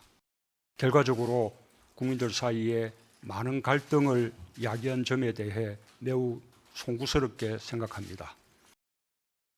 그러나 결코 헛된 꿈으로 끝나진 않았습니다. 검찰 개혁에 대한 조국 장관의 뜨거운 의지와 이를 위해 온갖 어려움을 묵묵히 견디는 자세는 많은 국민들에게 다시 한번 검찰 개혁의 절실함에 대한 공감을 불러일으켰고 검찰 개혁의 큰 동력이 되었습니다. 오늘 조국 법무부 장관이 발표한 검찰 개혁 방안은 역대 정부에서 오랜 세월 요구되어 왔지만 누구도 해내지 못했던 검찰 개혁의 큰 발걸음을 떼는 일입니다. 국회의 입법 과제까지 이루어지면 이것으로 검찰 개혁의 기본이 만들어지는 것이라고 생각합니다. 네, 문 대통령은 검찰 개혁과 공정의 가치를 강조하면서 이번 기회를 통해 언론의 역할을 다시 생각할 수 있게 됐다며 언론이 스스로 깊이 성찰해야 한다고 당부하기도 했습니다. 이어서 들어보시죠. 이번에 우리 사회는 큰 진통을 겪었습니다. 그 사실 자체만으로도 대통령으로서 국민들께 매우 송구스러운 마음입니다. 그런 가운데서도 의미가 있었던 것은 검찰 개혁과 공정의 가치, 언론의 역할에 대해 다시 한번 깊이 생각할 수 있는 소중한 기회가 되었다는 점입니다. 검찰 개혁과 공정의 가치는 우리 정부의 가장 중요한 국정 목표이며 국정 과제이기도 합니다. 정부는 그 두 가치의 온전한 실현을 위해 국민의 뜻을 받들고 부족한 점을 살펴가면서 끝까지 매진하겠다는 의지를 다시 한번 천명합니다. 언론의 역할에 대해서는 정부가 개입할 수 있는 영역이 아닙니다. 언론 스스로 그 절박함에 대해 깊이 성찰하면서 신뢰받는 언론을 위해 자기 개혁의 노력을 해주실 것을 당부드립니다. 네, 조국 장관 사퇴와 관련된 대통령의 언급 먼저 들으셨는데 속보가 들어왔습니다.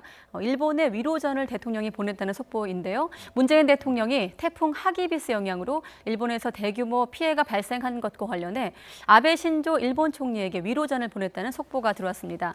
문 대통령은 위로전에서 이번 태풍으로 다수의 소중한 인명이 희생이 되고 막대한 재산 피해가 발생한 것에 안타까움을 나타내고 아베 총리와 일본 국민들에게 깊은 애도와 위로의 뜻을 전했습니다. 네, 문 대통령은 일본 정부와 국민들이 합심해서 피해 상황을 조기에 수습하고 또 피해를 입은 많은 일본 국민들이 하루속히 평온한 일상을 되찾기를 진심으로 기원한다고 전했습니다.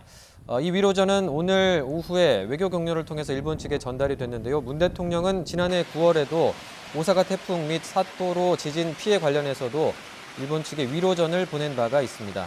관련된 내용 추가로 또 들어오면 자세하게 전해드리도록 하겠습니다.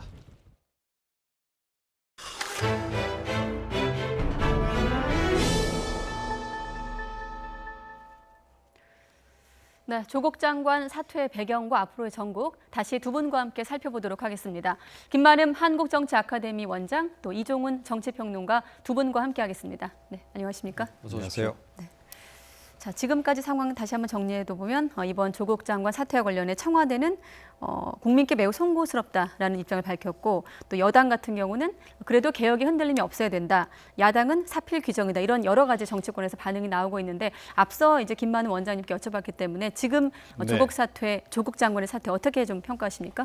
예. 뭐 때려진 감이 없잖아 있으나 그럼에도 불구하고 뭐 잘한 결정이다라고 저는 생각을 하고요. 근데 뭐 예상했던 시점보다는 조금 빨라졌던 게 아닌가 이렇게 생각을 해요. 그러니까 사실은 뭐 여당 일각에서 이미 이제 이 검찰 개혁이 어느 정도 완료가 되는 시점에 조 장관을 사퇴시킬 것이다라고 하는 이제 얘기들이 좀 많이 흘러나왔었고요. 특히 네. 최근 들어서 그런데 그 시점이 대략 한 어찌됐건 이번 정기국회 끝나고 네. 1월 정도가 되지 않겠냐라고 하는 관측이 많았었거든요. 그런데 갑자기 좀 당겨진 그런 감이 없잖아 있다. 그러니까 그 이유는 뭘까? 역시 그거는 뭐 최근에 어떤 그 문재인 대통령의 지지율 하락 그리고 이 더불어민주당의 지지율 하락, 특히 그 중에서도 핵심 진보층 내에서 균열 양상이 나타나고 있는 것, 그것이 좀 영향을 미친 것이 아닐까 이렇게 추정을 해봅니다.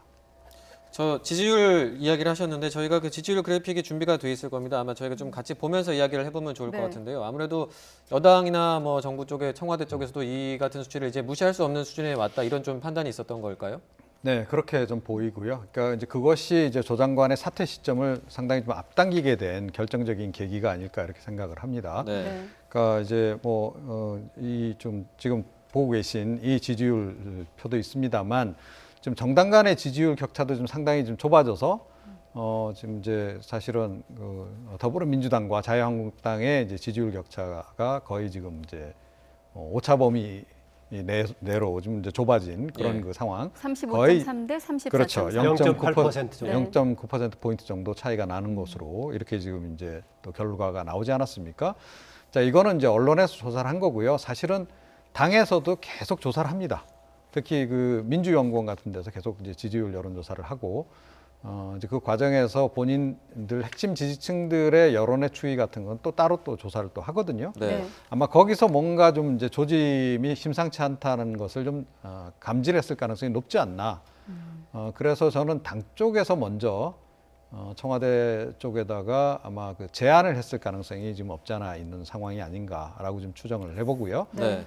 지금 뭐 공식적으로 나오는 보도를 통해서 나오는 얘기는 뭐 조국 장관이 한 2주 전부터 그런 의사를 피력을 했고 또 조국 장관의 의지에 따라서 결정이 된 것처럼 그렇게 지금 당 관계자들 또 이제 강기정 청와대 정무수석도 얘기는 하고 있는데 그거보다는 오히려 진원지는 당일 가능성이 지금 굉장히 높지 않나.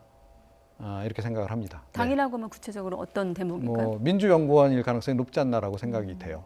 그러니까 민주연구원장, 뭐 양정철 원장의 정치적인 영향력도 상당히 있는 것이고 또 문재인 대통령하고 직접 소통할 수 있는 또 유일한 인물이기도 하고 아마 그 민주연구원 쪽에서 집중적으로 여론조사를 최근에 실시했을 가능성이 높다. 그래서 그 결과를 대통령에게 가감 없이 보고를 했을 가능성, 그 가능성이 좀 높지 않나 이렇게 생각이 들고요. 네. 이렇게 추정하는 또 다른 근거는 조국 장관이 그동안은 그러니까 인사청문회 과정에서도 계속 그 사퇴 압박이 있었으나 그때마다 뭐라고 얘기를 했냐면 임명권자의 결정에 따르겠다라고 얘기를 했단 말이에요. 자, 그런데 임명권자와 아무런 상의 없이 본인이 일방적으로 이런 결정을 내렸다? 그거는 상상하기 어려운 거죠. 지금 겉으로 드러나는 어떤 정황들을 보면 교감이 없었다고 보이지만 교감이 평론가님께서는 없었다라고 공식적으로 이야기를 네, 하고 있으나 그거는 어떻게 보면 이제 조국 장관의 어떤 사이에 좀 더 모양새를 갖춰주는 그야말로 아름다운 사이로 이제 만들어 주려고 하는 의도가 강한 것이고요. 네. 실제 그 전개는 그렇게 됐을 가능성이 높지 않나 이렇게 생각합니다. 네, 이종훈 박사가 이제 당의 요청 의지 또 반영이 강하게 네. 반영될 거라 추정을 했는데 그게 맞느냐 뭐 맞지 않느냐를 떠나서 당 쪽이 특히 여론에 민감한 것은 분명합니다. 더구나 일반적인 지금 상황도 아니고 총선 일정에 접어든 상황에서 당을 구성하고 있는 정치인들은 민심에 민감할 겁니다. 네. 지금 아까 우리가 화면에 봤던 지금 나오고 있는 이런 여론조사의 지표뿐만이 아니라 예. 당에서 정치인들은 현장에서의 민심을 그대로 체득하고 있기 때문에 여기서 상당한 위기의식을 느꼈을 거다라는 것입니다. 역대 대개 여당이라는 것이 청와대의 의지를 벗어나서 민심을 쉽게 표출하기가 쉽지가 않습니다. 네. 특히나 지금 더불어민주당은 최근에 이제 SNS 시대가 돼가지고 자칫 잘못하다가 독자적인 의견을 냈을 경우 집중 난타를 당하기 때문에 이견을 별로 못 내는 상황이거든요.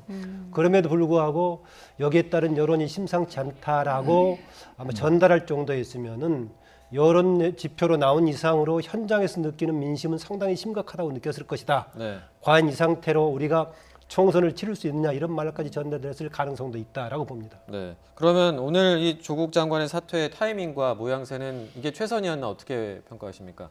그러니까 뭐 저 개인적으로는요. 그러니까 애초에 그 조 장관 내정 단계부터 전 반대를 했었던 입장이고 또 임명 강행 절대 해서는 안 된다라고 좀 말씀을 드렸던 바도 있고 이제 그렇습니다. 그런데 일단 임명을 강행하고 난 이후에 이제 그 시점 선택과 관련해서는 조금 전에 말씀드렸듯이 공식적으로 보자면, 그러니까 뭐 모든 그 개혁 입법도 완료가 되고, 네. 또 지금 뭐 그 법무부나 검찰 차원에서 할 수 있는 개혁안도 마무리되는 시점.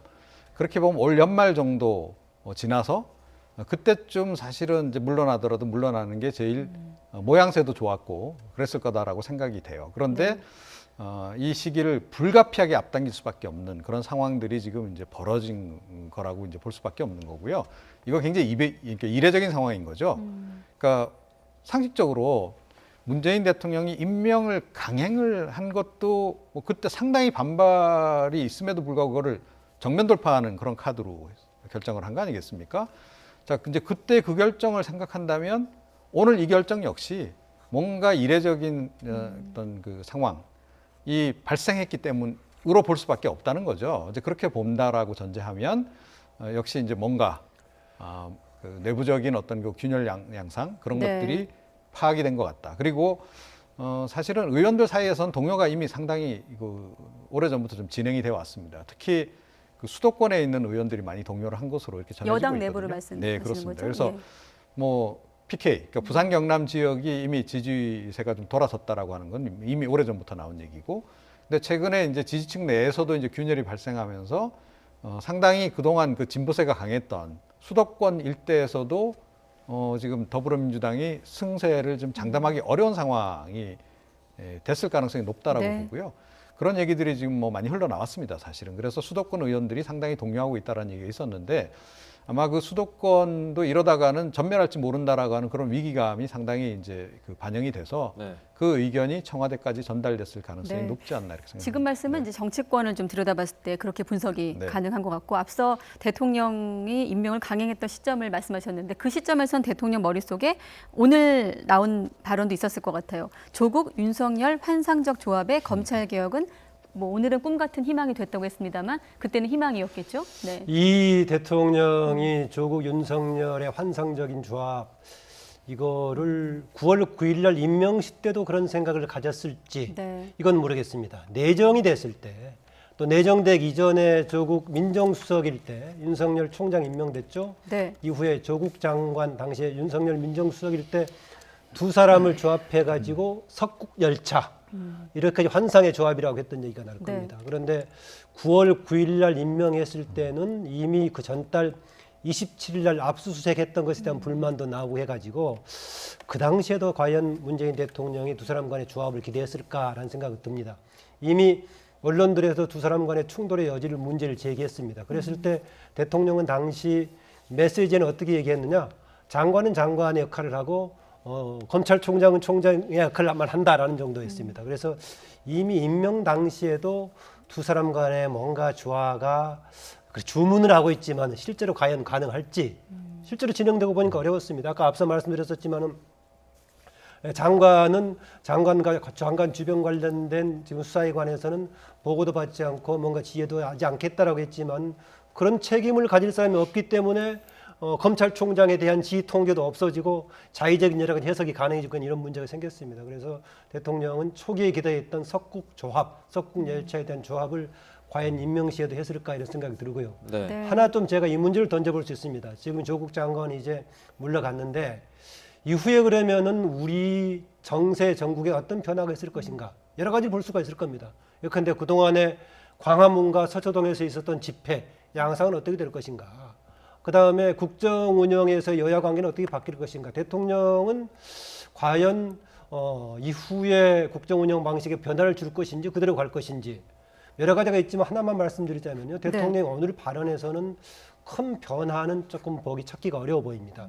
일단 얘기하는 것이 조국 장관은 중도 하차를 하게 됐지만은 그동안에 본인이 불쏘시개란 말 했다시피 상당한 지금 검찰 개혁의 디딤돌을 만들었다라고 평가하고 있고요.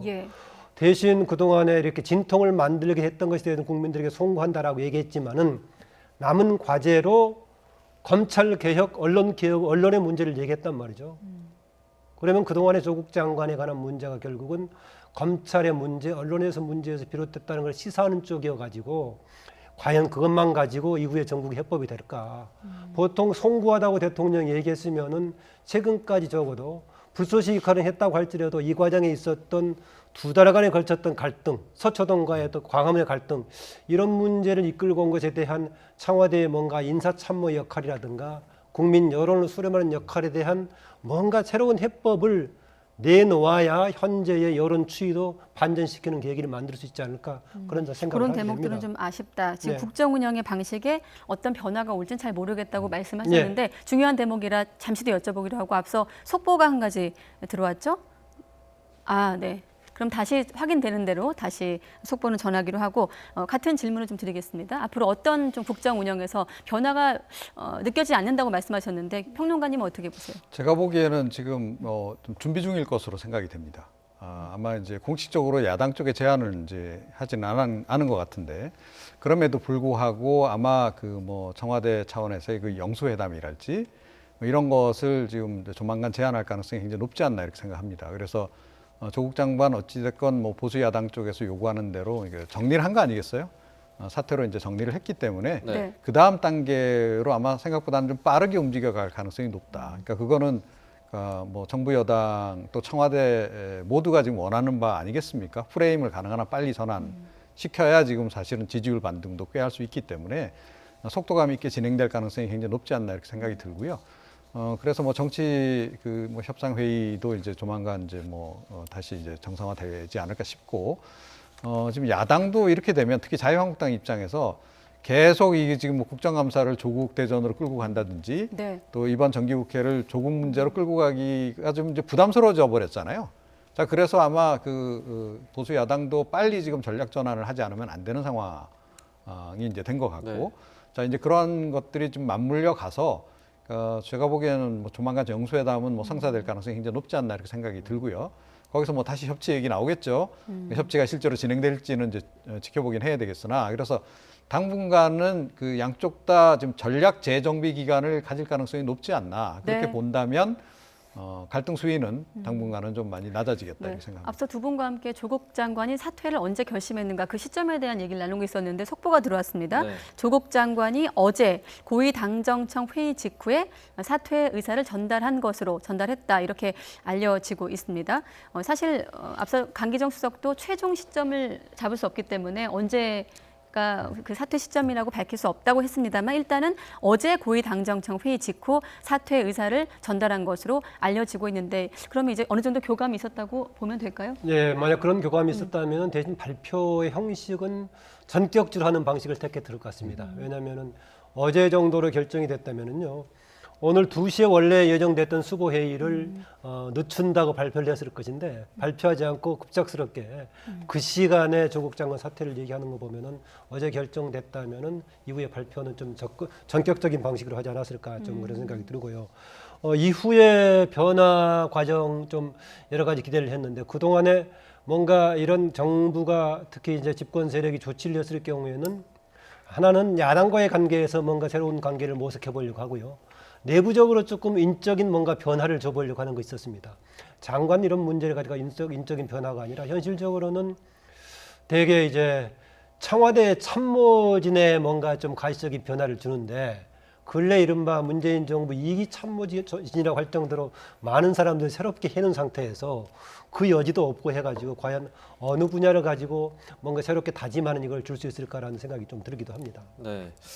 이제 앞으로의 전망이 중요할 것 같은데 그 아까도 말씀하셨지만 이제 검찰 개혁에 대한 여망 같은 건 이제 확인이 됐는데 이걸 이제 법으로 어떻게 여야가 이견을 좁히느냐 이게 관건인데 네. 어려울 걸로 보는데 어떻게 전망하십니까? 저는 조국 장관이 사퇴함으로 해서 네. 일단 그 패스트트랙에 지금 올라가 있는 그러니까 검찰 개혁 법안은 성사될 가능성이 오히려 높아졌다라고 생각을 합니다. 그리고 이렇게 되면 보수 야당도 무조건 반대로 가기가 좀 어려울 것이다라고 네. 보고요. 그러니까 지금 나경원 원내대표가 오늘도 이제 의사를 밝혔습니다만 공수처는 절대 안 된다는 주장 아니었습니까? 자 그런데 그 부분도 아마 좀 다시 생각해 보는 그런 과정에 접어들 가능성이 높고요. 그러니까 이 모든 전략 전반적으로 지금 아마 좀 수정 작업에 좀 들어갈 것 같습니다. 그래서 무조건 반대하기보다는 아마 사안별로 그러니까 받아들일 수 있는 것과 받아들일 수 없는 것들을 골라서 추가 협상을 진행을 해서 성사시킬 가능성이 높다. 그리고 검찰 개혁은 지금 보수 야당 쪽에서도 무조건 반대만 하기에는 좀 상당히 부담스러운 주제 아니겠어요. 네. 그래서 검찰 개혁이 과거에 비해서는 확실히 이번에 좀 뭔가 성과가 나올 것 같긴 합니다. 다만 네. 공수처가 어떻게 된 어떤 형태로 이제 최종적으로 마무리가 될지 그건 좀 앞으로 지켜봐야 될 대목이 네. 아닌가 생각합니다. 자, 시간이 거의 다 됐는데 끝으로 이제 원장님께 질문을 드리면 지금 일단은 지금 시점에선 윤석열 총장이 이 사퇴 보고를 받고 아무 말도 없다고 알려지고 있거든요. 네. 지금 시점에서 윤석열 총장 머릿속에는 어떤 좀 구상이 있을까요? 윤석열 총장은 일단 이제 이후부터는 법무부의 정상적인 지휘 체계가 작동하지 않을까. 조국 장관이 빠졌기 때문에 대행이든 누구든 간에요. 만약에 윤석열 총장이 지금 해왔던 것이 너무 심할 정도로 했다면은 그거는 지휘 체계를 통해서 조금 지적할 수 있을 것이라는 생각이 들고요. 일부에서는 조국 장관 사퇴하고 관련해 가지고 동반 사퇴 얘기를 한 좀 사람들이 상상해 본 적도 있지 않습니까? 네. 뭐 동반 사퇴보다는 이후에 수사의 기조가 어떻게 될까라고 보자면 저는 수사의 기조는 좀 크게 바뀔 것 같지는 않아 보인다라는 생각입니다. 오히려 그게 또 국민들한테 신뢰감을 줄 거고요. 대신 오늘은 당장 이제 남편인 조국 장관이 사퇴를 했기 때문에 정경심 교수에 대한 오늘 소환 조사는 중간에 중단하긴 했었는데 일단 계속 이어질 것이다. 다만 그동안에 하도 언론들에서 장관을 둘러싼 문제 가지고 너무 길게 끌다 보니까 국민들의 갈등도 길어지고 있다. 빨리 끝내달라고 했는데 상대적으로 조금은 일정은 여유롭게 수사는 좀 진행할 수 있지 않을까 이런 측면도 좀 생각해 보게 됩니다. 네, 알겠습니다. 알겠습니다. 네, 지금까지 김만흠 한국정치아카데미 원장 그리고 이종훈 정치평론가 두 분과 함께했습니다. 오늘 말씀 고맙습니다. 네, 고맙습니다.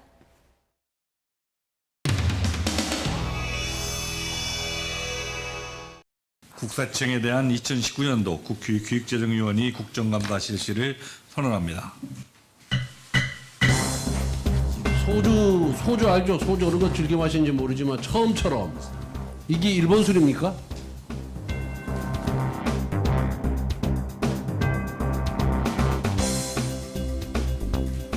한국에서 만드는 걸로 알고 있습니다. 그렇습니다. 그런데 이 이제 한일 무역 갈등으로 인해서 일본 제품에 대한 불매 운동이 벌어지자 이 일본 술도 아닌데 일본 술이다 이렇게 허위사실을 유포하면서 처음처럼에는 일장기가 붙어 있어야 하지 않나요?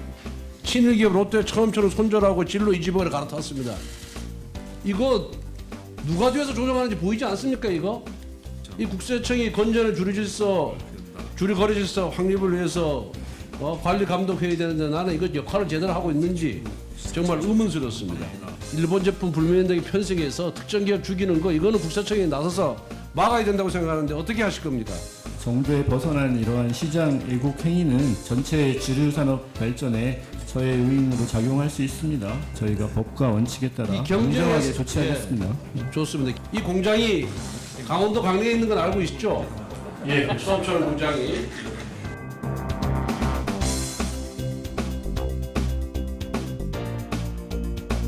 이 불매운동을 벌임으로 인해서 처음처럼 엄청난 지금 손해를 보고 있어요. 매출이 일본 불매운동 이후에 40% 감소했고 강릉 공장의 가동률도 32% 감소를 했어요. 그래서 고용 인원도 21명이 지금 줄었습니다. 이 처음처럼이 강릉 합동 양조장에서 시작해가지고 주식회사 경울로 넘어갔다가 이게 두산그룹으로 넘어갔다가 2009년에 롯데로 편입이 됩니다. 이 처음처럼이라는 이름도 롯데에서 지은 게 아니고 두산이 운영할 때 지은 거예요. 두산이 운영할 때.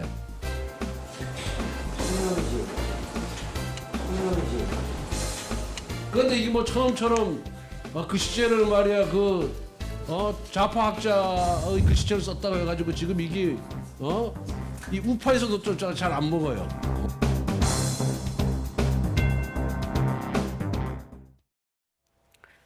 네, 속보가 한 가지 들어왔습니다. 가수이자 배우로 알려져 있는데 연예인 설리 씨가 숨졌다는 신고가 들어와 경찰이 확인하고 있다는 속보가 조금 전 들어왔습니다. 경찰은 오늘 오후 3시 20분쯤 성남시 수정구 심곡동의 주택에서 설리 씨가 숨져 있다는 신고를 접수했다고 밝혔습니다. 신고를 한 사람은 매니저로 알려지고 있는데요. 어제 이후에 연락이 되지 않았고 그래서 주거지를 방문한 것으로 알려지고 있습니다. 신고자의 매니저가 숨진 설리 씨를 발견한 것으로 전해지고 있습니다. 경찰은 현재 현장을 수습하며 정확한 경위를 파악하고 있다고 하는데요. 이 가수이자 배우 연예인 설리 씨가 사망했다는 속보가 들어왔습니다. 좀 더 확인 절차가 필요하겠습니다만은 10년 전 그룹 FX로 데뷔를 했고 또 2014년도에는 악성 댓글로 활동을 중단한 적도 있는 것으로 알려지고 있는데 좀 더 자세한 소식은 경찰 현장 수습 과정을 통해서 좀 확인되는 대로 다시 한번 알려드리도록 하겠습니다. 네, 다음 소식입니다. 초강력 태풍인 하기비스가 일본 열도를 강타하면서 결국 우려했던 일이 발생했습니다. 물폭탄을 동반한 태풍 중심부가 후쿠시마 원전 지역을 지나가면서 방사성 폐기물이 유실되는 대형 사고가 발생을 한 건데 유실된 방사성 폐기물의 행방을 현재 파악하지 못하고 피해가 우려되고 있습니다. 김상우 기자의 보도입니다. 방사성 폐기물 유실 사고가 발생한 곳은 후쿠시마현 다무라시입니다. 다무라시 측은 방사성 폐기물 임시 보관소에 있던 폐기물 자루가 인근 하천인 후르미치 가와로 유실됐다고 밝혔습니다. 초강력 태풍 하기비스의 영향으로 엄청난 양의 비가 내리면서 보관소에 있던 방사성 폐기물 자루가 수로를 타고 강으로 흘러들어간 것입니다. 후르미치 가와는 중간에 다른 강에 합류하며 태평양으로 이어집니다. 폐기물 자루는 모두 약 2,700개, 이 가운데 모두 몇 개가 유실됐는지, 유실된 폐기물의 양은 얼마나 되는지 다무라시 측은 아직 파악하지 못하고 있습니다. 자루에는 원전 사고 후 오염 제거 작업에서 수거한 풀이나 나무 등이 들어있으며 자루 한 개당 무게는 수백 킬로그램에서 1.3톤에 달합니다. 폐기물은 일련 번호와 함께 내용물을 기록해 놓은 상태. 그러나 가림막을 설치하는 등의 태풍에 대비한 유실 대비가 약했다고 일본 언론은 전했습니다. 다무라시 측은 하천 일대를 긴급 수색해서 유실된 자루 중 일부만 회수하는 데 그쳐 대책 마련에 고심하고 있습니다. 회수한 방사성 폐기물 자루에서는 내용물이 밖으로 나오지 않았다고 시 측은 설명했습니다. 요미우리 신문은 이와 관련해서 이 폐기물의 공간 방사선량이 시간당 1마이크로시버트 이하라고 보도했습니다. 흉부 액선 촬영 시에는 보통 50마이크로시버트 노출됩니다. 후쿠시마 원전 사고 폐기물이 하천으로 유출된 것은 이번이 처음이 아닙니다. 지난 2015년 9월 동일본 지역에 폭우가 내렸을 때도 유출되는 일이 발생한 바 있습니다. YTN 김상호입니다. 네, 이번 주에는 기온이 크게 떨어지면서 무척이나 쌀쌀해지겠습니다. 강원 산간에는 첫눈이 내릴 가능성도 있다고 하는데 취재 기자 연결해서 날씨 알아보죠. 김진두 기자, 네, 김민우입니다. 네, 그래도 아직은 10월 중순인데 벌써 첫눈 예보가 나올 정도이네요. 기온이 많이 떨어지는 모양입니다. 네, 그렇습니다. 지난주와 비교하면 기온이 5도 정도 낮아질 것으로 보입니다. 아침 기온은 15도에서 10도로, 낮 기온은 25도에서 20도로 내려가는 겁니다. 아침 기온은 10도를 기준으로 쌀쌀하다라는 느낌이 더 강해지고요. 낮 기온은 20도가 되면 포근하다에서 선선하다로 바뀌면서 늦더위도 사라집니다. 이렇게 기온이 낮아지는 것은 북서쪽에서 찬 공기가 주기적으로 밀려오기 때문인데요. 북동풍이 불면서 오늘 퇴근길부터 내일 아침까지 강원 영동에는 비가 내릴 것으로 보입니다. 특히 기온이 크게 낮아지는 강원 산간에는 첫눈이 내릴 가능성도 있습니다. 만일 첫눈이 내린다면 지난해보다는 4일이나 빠른 것입니다. 첫눈과 함께 중부 내륙과 남부 산간에는 이번 주에 첫얼음, 첫서리가 관측되는 곳이 많을 것으로 보입니다. 지금까지 YTN 김민우입니다. 네, 올해부터는 임신부도 독감 예방접종 무료 대상이 포함이 돼서 무료 접종을 받을 수 있습니다. 세계적으로 안전성이 입증이 됐고 산모나 출산 후 6개월 미만 영아의 감염까지 막을 수 있다는 것이 보건당국의 설명입니다. 김정회 기자가 보도합니다. 아무리 아파도 임신부들은 약을 안 먹고 일단 버텨봅니다. 약을 먹으면 아기한테 해가 있을까 봐. 네. 독감 예방접종을 꺼려온 것도 그래서인데 안전에 문제가 없는 만큼 적극적으로 맞으라고 보건당국은 권고했습니다. 미국 CDC에서 임신 주수와 무관하게 예방접종을 권장한 지가 이미 15년 정도 됐거든요. 임신을 하게 되면 이제 복압이 올라가게 되니까 폐가 이제 충분히 못 펴지게 되잖아요. 그러다 보니까 이제 폐 인플루엔자 감염이 됐었을 때 폐렴이 호발할 수 있는 조건들이 되고 있고, 그래서 뭐 조산이라든지 사산의 위험성도 증가된다고 알려져. 임신 2, 3주 때 독감에 걸리면 합병증으로 인한 입원 가능성이 4배 이상 높아집니다. 때문에 예방접종을 하면 산모도 지키고 태반을 통한 항체 전달로 예방접종을 할 수 없는 6개월 미만의 영아까지 감염을 막을 수 있다는 게 보건당국의 설명입니다. 임신 주수와 상관없고 출산 후 모유 수유 기간에도 가능합니다. 최근 들어 산모들의 접종은 느는 추세입니다. 큰 병원들을 중심으로 필요성과 안전성을 설명하기 때문입니다. 애한테도 이상은 없었고 저한테도 이상은 없어서 문제 없구나라는 생각은 하고 있었어요. 하지만 낮은 인식과 잘못된 정보가 여전해 정부는 올해부터 임신부도 무료 예방접종 대상에 넣었습니다. 65세 이상 노인과 생후 6개월부터 12세까지 어린이도 기존대로 무료 접종할 수 있습니다. 단 노인의 경우 초기에 한꺼번에 몰리는 경향이 있어서 75세 이상은 15일부터, 65세에서 74세는 일주일 뒤인 오는 22일부터로 시기를 조정했습니다. 접종기관에 갈 땐 무료 예방접종 대상 여부 확인을 위해 주민등록증이나 국민건강보험증을 가져가야 합니다. 임신부는 산모수첩이나 고운맘 카드를 제시하면 됩니다.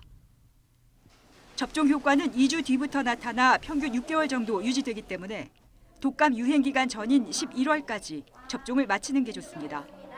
YTN 김정혜입니다. 경남 창원에서 어린아이를 차로 치고 해외로 달아났던 카자흐스탄인이 국내로 송환됐습니다. 도피 27일 만에 송환된 피의자는 아이에게 미안하다고 말했습니다. 나혜인 기자입니다. 8살 초등학생을 상대로 뺑소니 사고를 낸 피의자 A씨가 입국장에 모습을 드러냅니다. 사고를 낸 뒤 우즈베키스탄을 거쳐 고향인 카자흐스탄으로 도피한 지 27일 만입니다.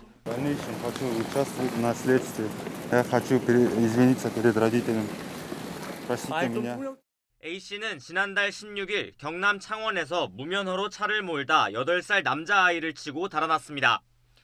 아이는 뇌출혈까지 일어나는 중상을 입었지만 A씨는 아무 조치도 하지 않고 다음 날 바로 출국했습니다. 인터폴 등과의 공조수사로 A씨를 찾은 경찰은 현지 당국에 범죄인 인도를 요청하고 외교 채널을 통해 자진 귀국을 설득했습니다. 출국 직전 A씨를 숨겨줬던 친누나가 한국에 잡혀있는 상황도 A씨가 자수하는 계기가 된 것으로 전해졌습니다. 누나도 이 사건 계기로 이제 불법 체류자가 밝혀져서 좀 법무부의 보호 상태고 하기 때문에 여러 가지 면에서 좀 부담을 많이 느낀 것 같습니다. 피해 어린이는 다행히 상태가 많이 나아진 것으로 알려졌습니다. 하지만 A씨를 엄벌해달라는 피해자 가족의 국민청원에는 6만 5천 명이 넘는 시민들이 동참했습니다. 경찰은 도주치상 혐의를 받는 A씨의 신병을 경남 진해경찰서로 인계하고 정확한 사고 경위 등을 조사하고 있습니다.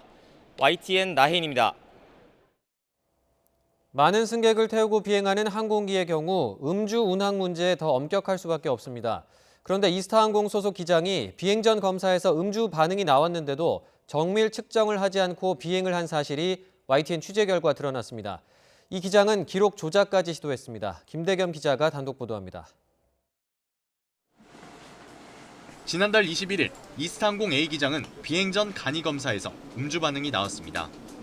규정대로라면 정밀 측정을 해야 하지만 A 기장은 임의로 간이 측정을 한 번 더 했고 또 음주 반응이 나오자 그대로 자리를 떴습니다. 결국 A 기장은 정밀 음주 측정을 하지 않은 채 승객 180여 명을 태우고 제주로 출발했습니다. 이후 다시 비행기를 몰고 돌아온 뒤에야 정밀 측정을 한 기장은 음주 반응이 나오지 않자 측정 시간 조작을 시도했습니다. 비행 전에 정밀 측정을 한 것처럼 시간을 조작하려 했지만 뜻대로 되지 않았고 결국 회사에 자진 신고했습니다. 항공사가 진상조사에 나섰지만 A 기장은 측정 직전에 가글을 했기 때문이라며 음주 사실을 부인했습니다. 또 비행 전 교육 등 촉박한 일정 때문에 정밀 측정을 하는 것을 깜빡하고 비행을 떠났다고 해명했습니다. 비행이 끝난 후에야 정밀 측정을 하지 않은 사실이 떠올라 재측정을 했고 뒤늦게 측정을 한 사실이 알려지면 문제가 될까 걱정해 조작을 시도했다는 겁니다. 항공사 측은 카드 사용 내역 등을 조사했지만 기장이 술을 마신 행적은 없었다며 측정 기록 조작 시도에 대해서만 징계를 검토하고 있다고 밝혔습니다. 그러나 술값을 계산한 기록이 없다는 것이지 술을 마시지 않았다는 증거를 내놓지는 못했습니다. 그러면서 해당 기장이나 항공사와의 공식 인터뷰는 거절했습니다. 관할 부처인 국토교통부는 진상조사에 착수하고 현행 음주 측정 시스템에 문제가 있는지도 들여다보기로 했습니다. YTN 김대겸입니다. 이스타항공의 음주 비행 의혹과 관련해 관계부처인 국토부가 긴급 실태조사에 나섰습니다. 또 문제의 기장이 술을 마신 것이 확인될 경우 이스타항공에 과징금을 부과하는 등 강력한 조처를 하겠다고 밝혔습니다. 이어서 김다연 기자가 보도합니다. 국토교통부는 YTN 단독 보도 이후 곧바로 이스타항공에 안전 개선 명령을 내렸습니다. 음주 측정 과정에서 음주 감지된 운항 승무원에 대해선 관리자가 입회한 상태에서 음주 여부를 정밀 측정하도록 했습니다. 음주 측정 기록 조작 시도에 대해서도 사실 조사에 들어갔다고 밝혔습니다. 음주 비행이 사실로 드러날 경우 조종사 자격 정지는 물론 항공사에도 강력한 행정 처분을 내리겠다고 밝혔습니다. 또는 같이 비행했던 객실 승무원이라든가 이런 분들 또 전선 담당자들에 대한 조사 중 한 6, 7명에 대해서 인터뷰를 하고 그 결과를 바탕으로 해서 조사를 할 겁니다. 이스타항공뿐 아니라 나머지 8개 항공사까지 국내 모든 항공사에 대한 긴급 점검에도 나섰습니다. 지금과 같은 음주 측정 전수조사 체계가 실제로 철저하게 이뤄지고 있는지 확인한다는 계획입니다. 국토부는 지난달 1일부터 개정된 항공교통 업무 기준에 따라 모든 항공 승무원에 대해 비행 투입 전 음주 측정을 하도록 지시했습니다. 그러나 이번 YTN 보도로 관리자 없이 혼자 진행하는 셀프 음주 측정의 허점이 그대로 드러난 겁니다. 음주가 감지되면 곧바로 정밀 측정이 이뤄질 수 있도록 담당 직원에게 알림 문자가 가야 하지만 절차가 지켜지지 않았습니다. 국토부가 긴급 점검 결과를 바탕으로 항공 안전을 위한 음주 측정 절차에 대한 개선책을 내놓을지 주목됩니다. YTN 김다연입니다. 네, 앞서 저희가 속보로도 전해드렸는데요. 오늘 오후 가수이자 배우인 설리 씨가 사망했다는 신고가 경찰에 접수됐습니다. 현재 경찰과 소방이 현장에서 감식을 하고 있는 것으로 알려졌는데요. 자세한 내용 취재기자 연결해서 들어보겠습니다. 홍선기 기자. 네, 홍성기입니다. 네, 보도해드리기가 굉장히 조심스러운 상황인데요. 우선 확인되는 내용 전해주시죠. 네, 오늘 오후 3시 21분쯤 연예인 설리 씨가 숨졌다는 신고가 경찰에 접수됐습니다. 설리 씨의 매니저가 발견해 경찰에 신고한 것으로 전해졌는데요. 매니저가 어제 오후 6시 반쯤 최 씨와 마지막으로 통화한 이후 연락이 되지 않자 직접 집에 찾아갔다가 최 씨가 숨져 있는 것을 발견한 것으로 알려졌습니다. 발견 장소는 경기도 성남시에 있는 주택으로 설리 씨는 2층에서 숨진 채 발견됐습니다. 설리 씨의 본명은 최진리 씨로 지난 2005년에 12살의 나이로 아역 배우로 데뷔했습니다. 지난 2009년에는 걸그룹 FX로 데뷔해서 활동하다 2014년에 악성 댓글과 루머로 고통을 호소하며 연예 활동을 잠정 중단하기도 했습니다. 이후 이듬해에는 연기 활동에 집중하겠다고 팀에서 탈퇴했습니다. 최근에는 한 케이블 TV에서 MC로도 활동 중이어서 설리 씨의 갑작스러운 사망 소식은 팬들에게 충격을 주고 있습니다. 자세한 내용은 확인되는 대로 추가로 전해드리겠습니다. 지금까지 사회부에서 전해드렸습니다. 검찰이 김학의 전 법무부 차관 등에게 뇌물성 성접대를 한 혐의 등으로 기소된 건설업자 윤중천 씨에게 징역 13년을 구형했습니다. 검찰은 서울중앙지방법원에서 열린 윤 씨의 결심 공판에서 사기죄 유죄 판결이 확정된 2014년 7월 이전 범행에 대해서는 징역 10년을, 이후 범행에 대해서는 징역 3년을 구형하고 14억 8,700여만 원의 추징도 선고해달라고 요구했습니다. 네, BTS 이 방탄소년단이 사우디아라비아 스타디움에서 3만 명이 참석한 가운데 콘서트를 열었습니다. 외국 가수가 사우디 스타디움에서 공연을 한 것은 이번이 처음이라고 하는데 K-팝이 중동 시장에 본격 진출하는 계기가 될 수 있을지 주목됩니다. 김혜연 기자가 취재했습니다.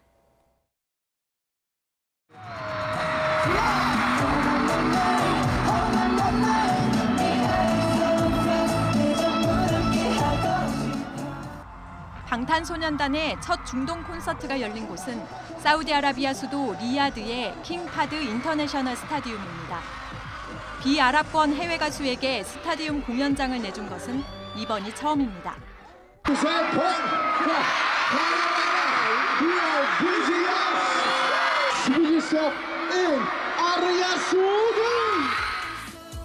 리야드의 랜드마크인 킹덤 타워와 알 파이살리아 타워는 방탄소년단 상징색인 보랏빛으로 물들었고 이슬람 지역 여성들이 입는 검은 망토, 아바야를 두른 팬들이 공연장 주변을 가득 메웠습니다. 이번 콘서트는 급변하고 있는 사우디아라비아 개방 정책과도 맞물려 있습니다. 실제로 이번 콘서트에서 외국인 여성에 한해 아바야 착용 의무를 없애는 등 엄격한 규정까지 완화했습니다. 무함마드 빈 살만 왕세자를 중심으로 원유에 집중된 구조를 바꿔나가고 있는데 특히 영화, 콘서트 등 문화 개방 확대 방안에 힘을 쏟고 있습니다. حيث هذه الخطوة الطموحة تغطي 3 ركائز مهمة. 지난 7월 K-팝 그룹 슈퍼주니어가 사우디아라비아 제2도시인 제다에서 콘서트를 연 것도 이런 흐름과 무관하지 않습니다. 세계적 인기에 힘입어 이미 중동 지역에서도 팬층이 두터운 방탄소년단의 이번 콘서트는 확실한 마중물이 될 전망입니다. 사우디아라비아를 매개로 해서 아랍 지역 전체로 이제 확산될 수 있는 중요한 플랫폼 역할을 할 수 있기 때문에 더 각별한 의미가 있다고 생각이 듭니다. 미국 뉴욕 시티필드, 영국 런던 웸블리 스타디움 등 꿈의 무대로 불리는 대형 공연장에 선 방탄소년단. 해외 가수들에 대해 가장 보수적인 중동 지역까지 뚫으면서 K-팝의 미래까지 이끄는 견인차 역할을 톡톡히 하고 있습니다. YTN 김혜은입니다. 네, 그런가 하면 그룹 슈퍼M은 미국 무대에 데뷔하자마자 빌보드 정상에 등극했습니다. 빌보드는 현지 시각으로 13일 슈퍼M의 첫 미니 앨범 슈퍼M이 메인 앨범 차트인 빌보드 200에서 1위를 차지했다고 보도했습니다. 한국 가수 가운데 방탄소년단에 이어서 2번째 쾌거입니다. 네, 시리아 북동부 쿠르드 지역을 침공을 하고 대규모 공세를 펴고 있는 터키에 복병이 등장했습니다. 그동안 앙숙 관계에 있던 시리아 정부와 쿠르드족이 손을 맞잡은 건데요. 이종수 기자가 보도합니다. 시리아 북부 도시 하사케 시민들이 시리아 북부를 침공한 터키군 저지를 위해 시리아 정부가 군을 배치키로 결정했다는 소식에 환호해 거리로 쏟아져 나왔습니다. 시리아 TV는 시리아 정부군이 터키군과 맞서 싸우기 위해 전선에 이미 배치되기 시작했다고 보도했습니다. عن بدء تحرك الجيش العربي السوري لمواجهة العدوان التركي في الشمال السوري. أعيد لك تحديدا هذه المعلومات التي وصلتنا للتو فيما يتعلق بالآن. 쿠르드 당국은 시리아 정부가 터키와의 모든 국경지대를 따라 군대를 배치하기로 합의했다고 말했습니다. 이처럼 시리아 정부와 쿠르드족이 터키군 저지를 위해 힘을 합치기로 하면서 터키의 시리아 내 군사작전은 난관에 부딪힐 것으로 보입니다. 미군 지원으로 시리아 내 극단주의 무장조직 이슬람국가 IS 격퇴에 큰 공을 세운 쿠르드 민병대는 터키의 대규모 공습과 포격을 받으면서도 전투기나 대공무기가 없어 밀리는 처지였습니다. 터키는 쿠르드 지역 침공 이후 닷새 동안 쿠르드 마을 24곳을 점령하고 쿠르드 민병대 450여 명을 사살하거나 생포했다고 주장했습니다. 터키군 공습으로 민간인 피해가 늘고 있는 가운데 피난길에 오른 난민만 13만 명. 이들 가운데는 머물 곳이 없어 벌판 한가운데서 지내고 있는 이들도 있습니다. أنا عندي 4 أولاد بنتين وصبي يعني لوين بدي أروح لوين بدي أروح من هالقصف لوين بدي أروح بس خبروني. 터키의 쿠르드 공격으로 혼란에 빠진 사이 이슬람 국가 IS 대원 가족이 억류된 캠프에서 800명 가까이가 탈출하는 일도 벌어졌습니다. YTN 이종수입니다.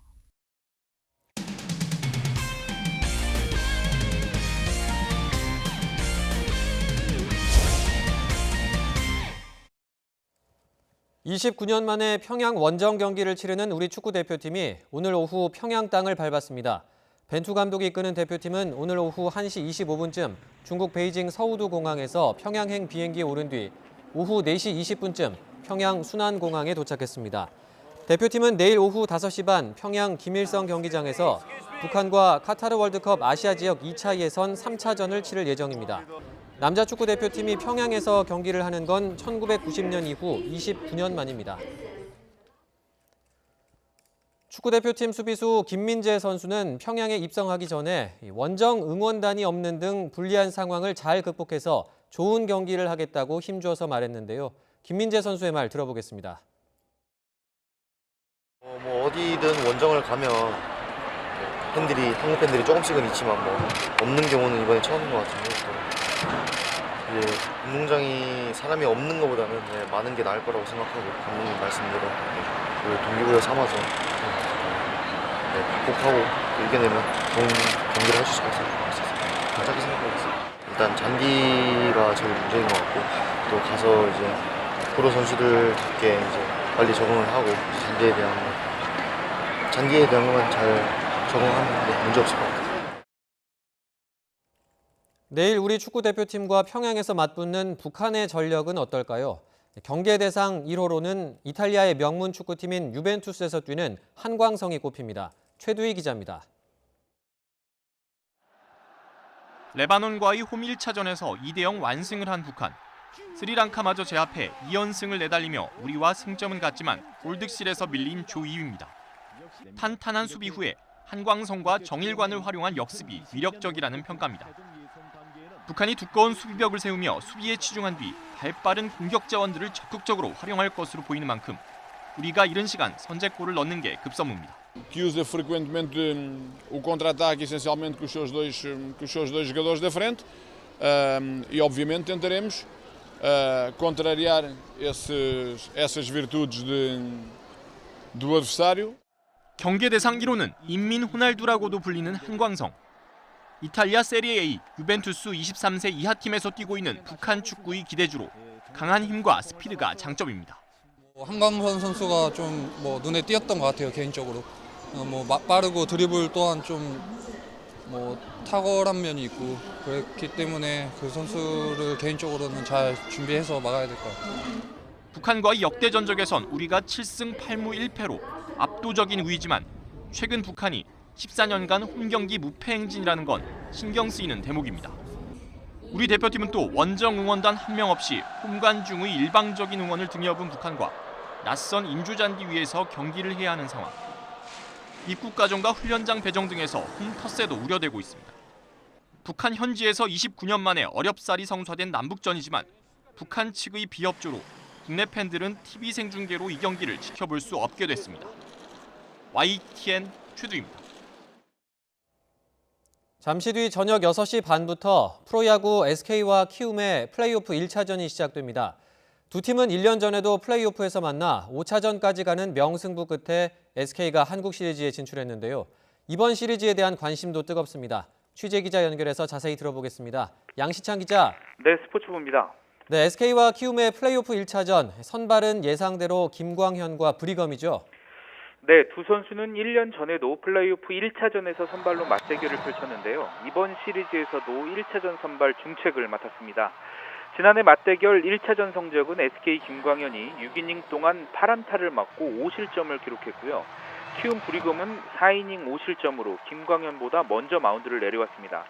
에이스 대결이 무색하게 타격전 양상으로 흐르면서 두 선수 모두 웃지 못했는데 오늘 경기는 양상이 조금 다를 전망입니다.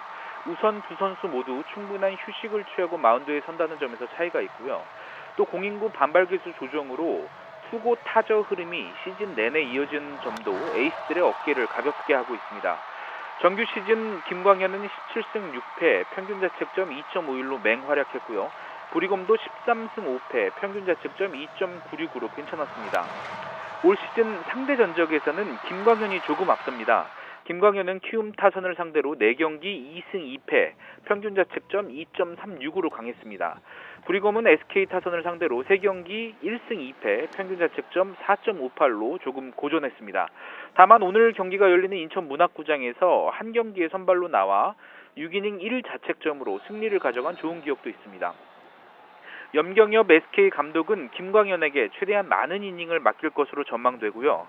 장정석 키움 감독은 준플레이오프처럼 한 박자 빠른 투수 교체를 가져갈 가능성이 있습니다. 에이스들의 등판인 만큼 선취점을 어느 팀이 뽑느냐가 승부를 가를 수도 있습니다. 또 선발진이 물러난 뒤 어느 팀 불펜이 더 안정적으로 상대 타선을 봉쇄하느냐가 승부의 관건이 될 전망입니다. SK는 시즌 막판 두산에게 1위 자리를 빼앗기고 2위로 내려앉으면서 떨어진 기세를 다시 끌어올리는 것이 급선무고요. 키움은 준플레이오프를 거쳤기 때문에 선수들의 체력 안배가 중요 변수입니다. 두 팀은 올 시즌 만날 때마다 접전을 펼쳤습니다. 정규 시즌 상대 전적도 8승 8패로 우열을 가리기 어렵습니다. 네, 이번 시리즈는 1년 전에 명승부를 펼친 두 팀의 리벤지 매치라는 점에서 야구 팬들의 관심을 끌고 있는데요. 특별한 인연이 있는 두 팀 감독의 지략 대결도 기대가 된다고요. 네, SK 염경엽 감독과 키움 장정석 감독은 염 감독이 키움의 전신이죠. 넥센 감독 시절 장 감독이 운영팀장으로 함께 일한 적이 있습니다. 이뿐만 아니라 선수 시절 현대 유니콘스에서 함께 뛰었고 프런트와 감독으로서도 함께 지냈습니다. 염 감독이 앞서가면 장 감독이 뒤따라가는 야구 인생이라고 할 수 있겠습니다. 두 감독 모두 무명 선수 출신이지만 나란히 프런트를 거치면서 감독으로 성공 스토리를 쓰고 있다는 점이 똑같습니다. 영 감독은 전 감독으로서 키움 선수들의 장단점을 누구보다 잘 알고 있고요. 또 장 감독은 염 감독이 단장으로 그라운드 밖에 있던 지난 시즌 플레이오프에서 SK를 상대한 경험이 있습니다. 외나무 다리에서 만난 두 감독의 지략 대결이 오늘 어떤 결과로 이어질지 관심입니다. 역대 플레이오프에서 1차전을 잡는 팀이 한국 시리즈에 진출할 확률은 80% 가까이 됩니다. 지금까지 스포츠부에서 전해드렸습니다. 네, 조금 전에 저희가 자막으로도 보여드리고 있습니다. 조국 법무부 장관의 사퇴와 관련해서 문재인 대통령이 조국 법무부 장관의 면직안을 조금 전인 오후 5시 38분에 재가를 했다, 이런 속보가 들어와 있습니다. 앞서 오후 2시에 조국 법무부 장관이 사퇴 의사를 밝혔고 문재인 대통령이 조금 전인 5시 38분에 이 사퇴를 받아들였다, 이런 속보가 들어와 있습니다. 추가로 혹시 들어오는 내용이 있으면 다시 한번 정리해서 전해드리도록 하겠습니다. 프로농구 시즌 초반 FA 최대어 김종규를 품에 안은 원주 DB의 강세가 돋보입니다. 개막 이후 4경기에서 내리 이겼는데 8년 전 막강한 높이를 자랑했던 이른바 원주 산성이 다시 세워진 느낌입니다. 허재원 기자의 보도입니다. LG 외국인 선수 라렌이 골밑슛을 시도하는 순간 DB의 장신 선수 3명이 일제히 솟구쳐 오릅니다. 한치의 틈새조차 허락하지 않겠다는 듯 가공할 높이의 위력으로 슛을 막아냅니다. 키 2m 7cm의 김종규와 2m 6cm의 오누아쿠, 197cm의 윤호영까지 DB의 개막 4연승을 이끈 장신 선수 3인방입니다. 김종규와 윤호영, 오누아쿠 3명 모두 큰 키와 함께 빠른 스피드까지 겸비해 공격과 수비에서 막강한 위력을 발휘하고 있습니다. DB는 올 시즌 4경기에서 평균 72.3점을 내주며 10개 팀 중 가장 견고한 수비벽을 구축했습니다. 제공권 싸움에서 밀리지 않는 게 가장 큰 것 같고요. 그걸로 이제 파생되는 이제 수비, 그거에서 또 나오는 속공, 그런 것들이 좀 이제 주무기라고 생각을 하고요. 프로농구 역대 최고 연봉을 받고 합류한 김종규가 서서히 팀에 녹아들고 있고 맏형 윤호영도 공수의 중심 역할을 확실하게 해내고 있습니다. 대체 외국인 선수로 급하게 영입한 오노아쿠는 만화 주인공을 연상시키는 특이한 자유투로 보는 재미까지 선사하고 있습니다. DB는 지난 2012년 김주성과 윤호영, 벤슨으로 이어지는 이른바 원주산성을 앞세워 44승이라는 기록적인 승률로 정규리그 1위를 차지했습니다. 7년 만에 다시 구축한 원주산성이 올 시즌 프로농구의 흥행카드 역할을 할 수 있을지 주목됩니다. YTN 허정원입니다.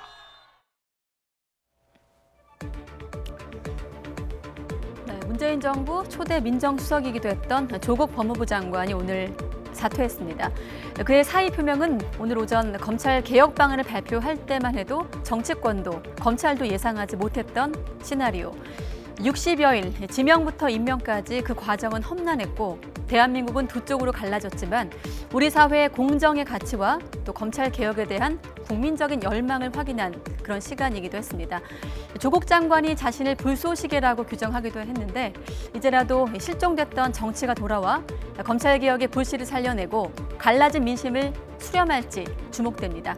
뉴스 큐레이터였습니다.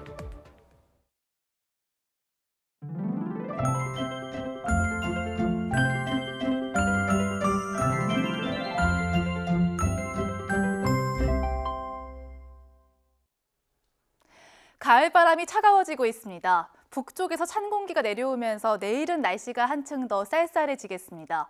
오늘 서울 낮 기온은 19.6도로 어제보다 5도가량 낮았는데요. 내일 아침은 10도, 모레 아침은 8도까지 떨어지면서 때이른 가을 추위가 찾아오겠습니다.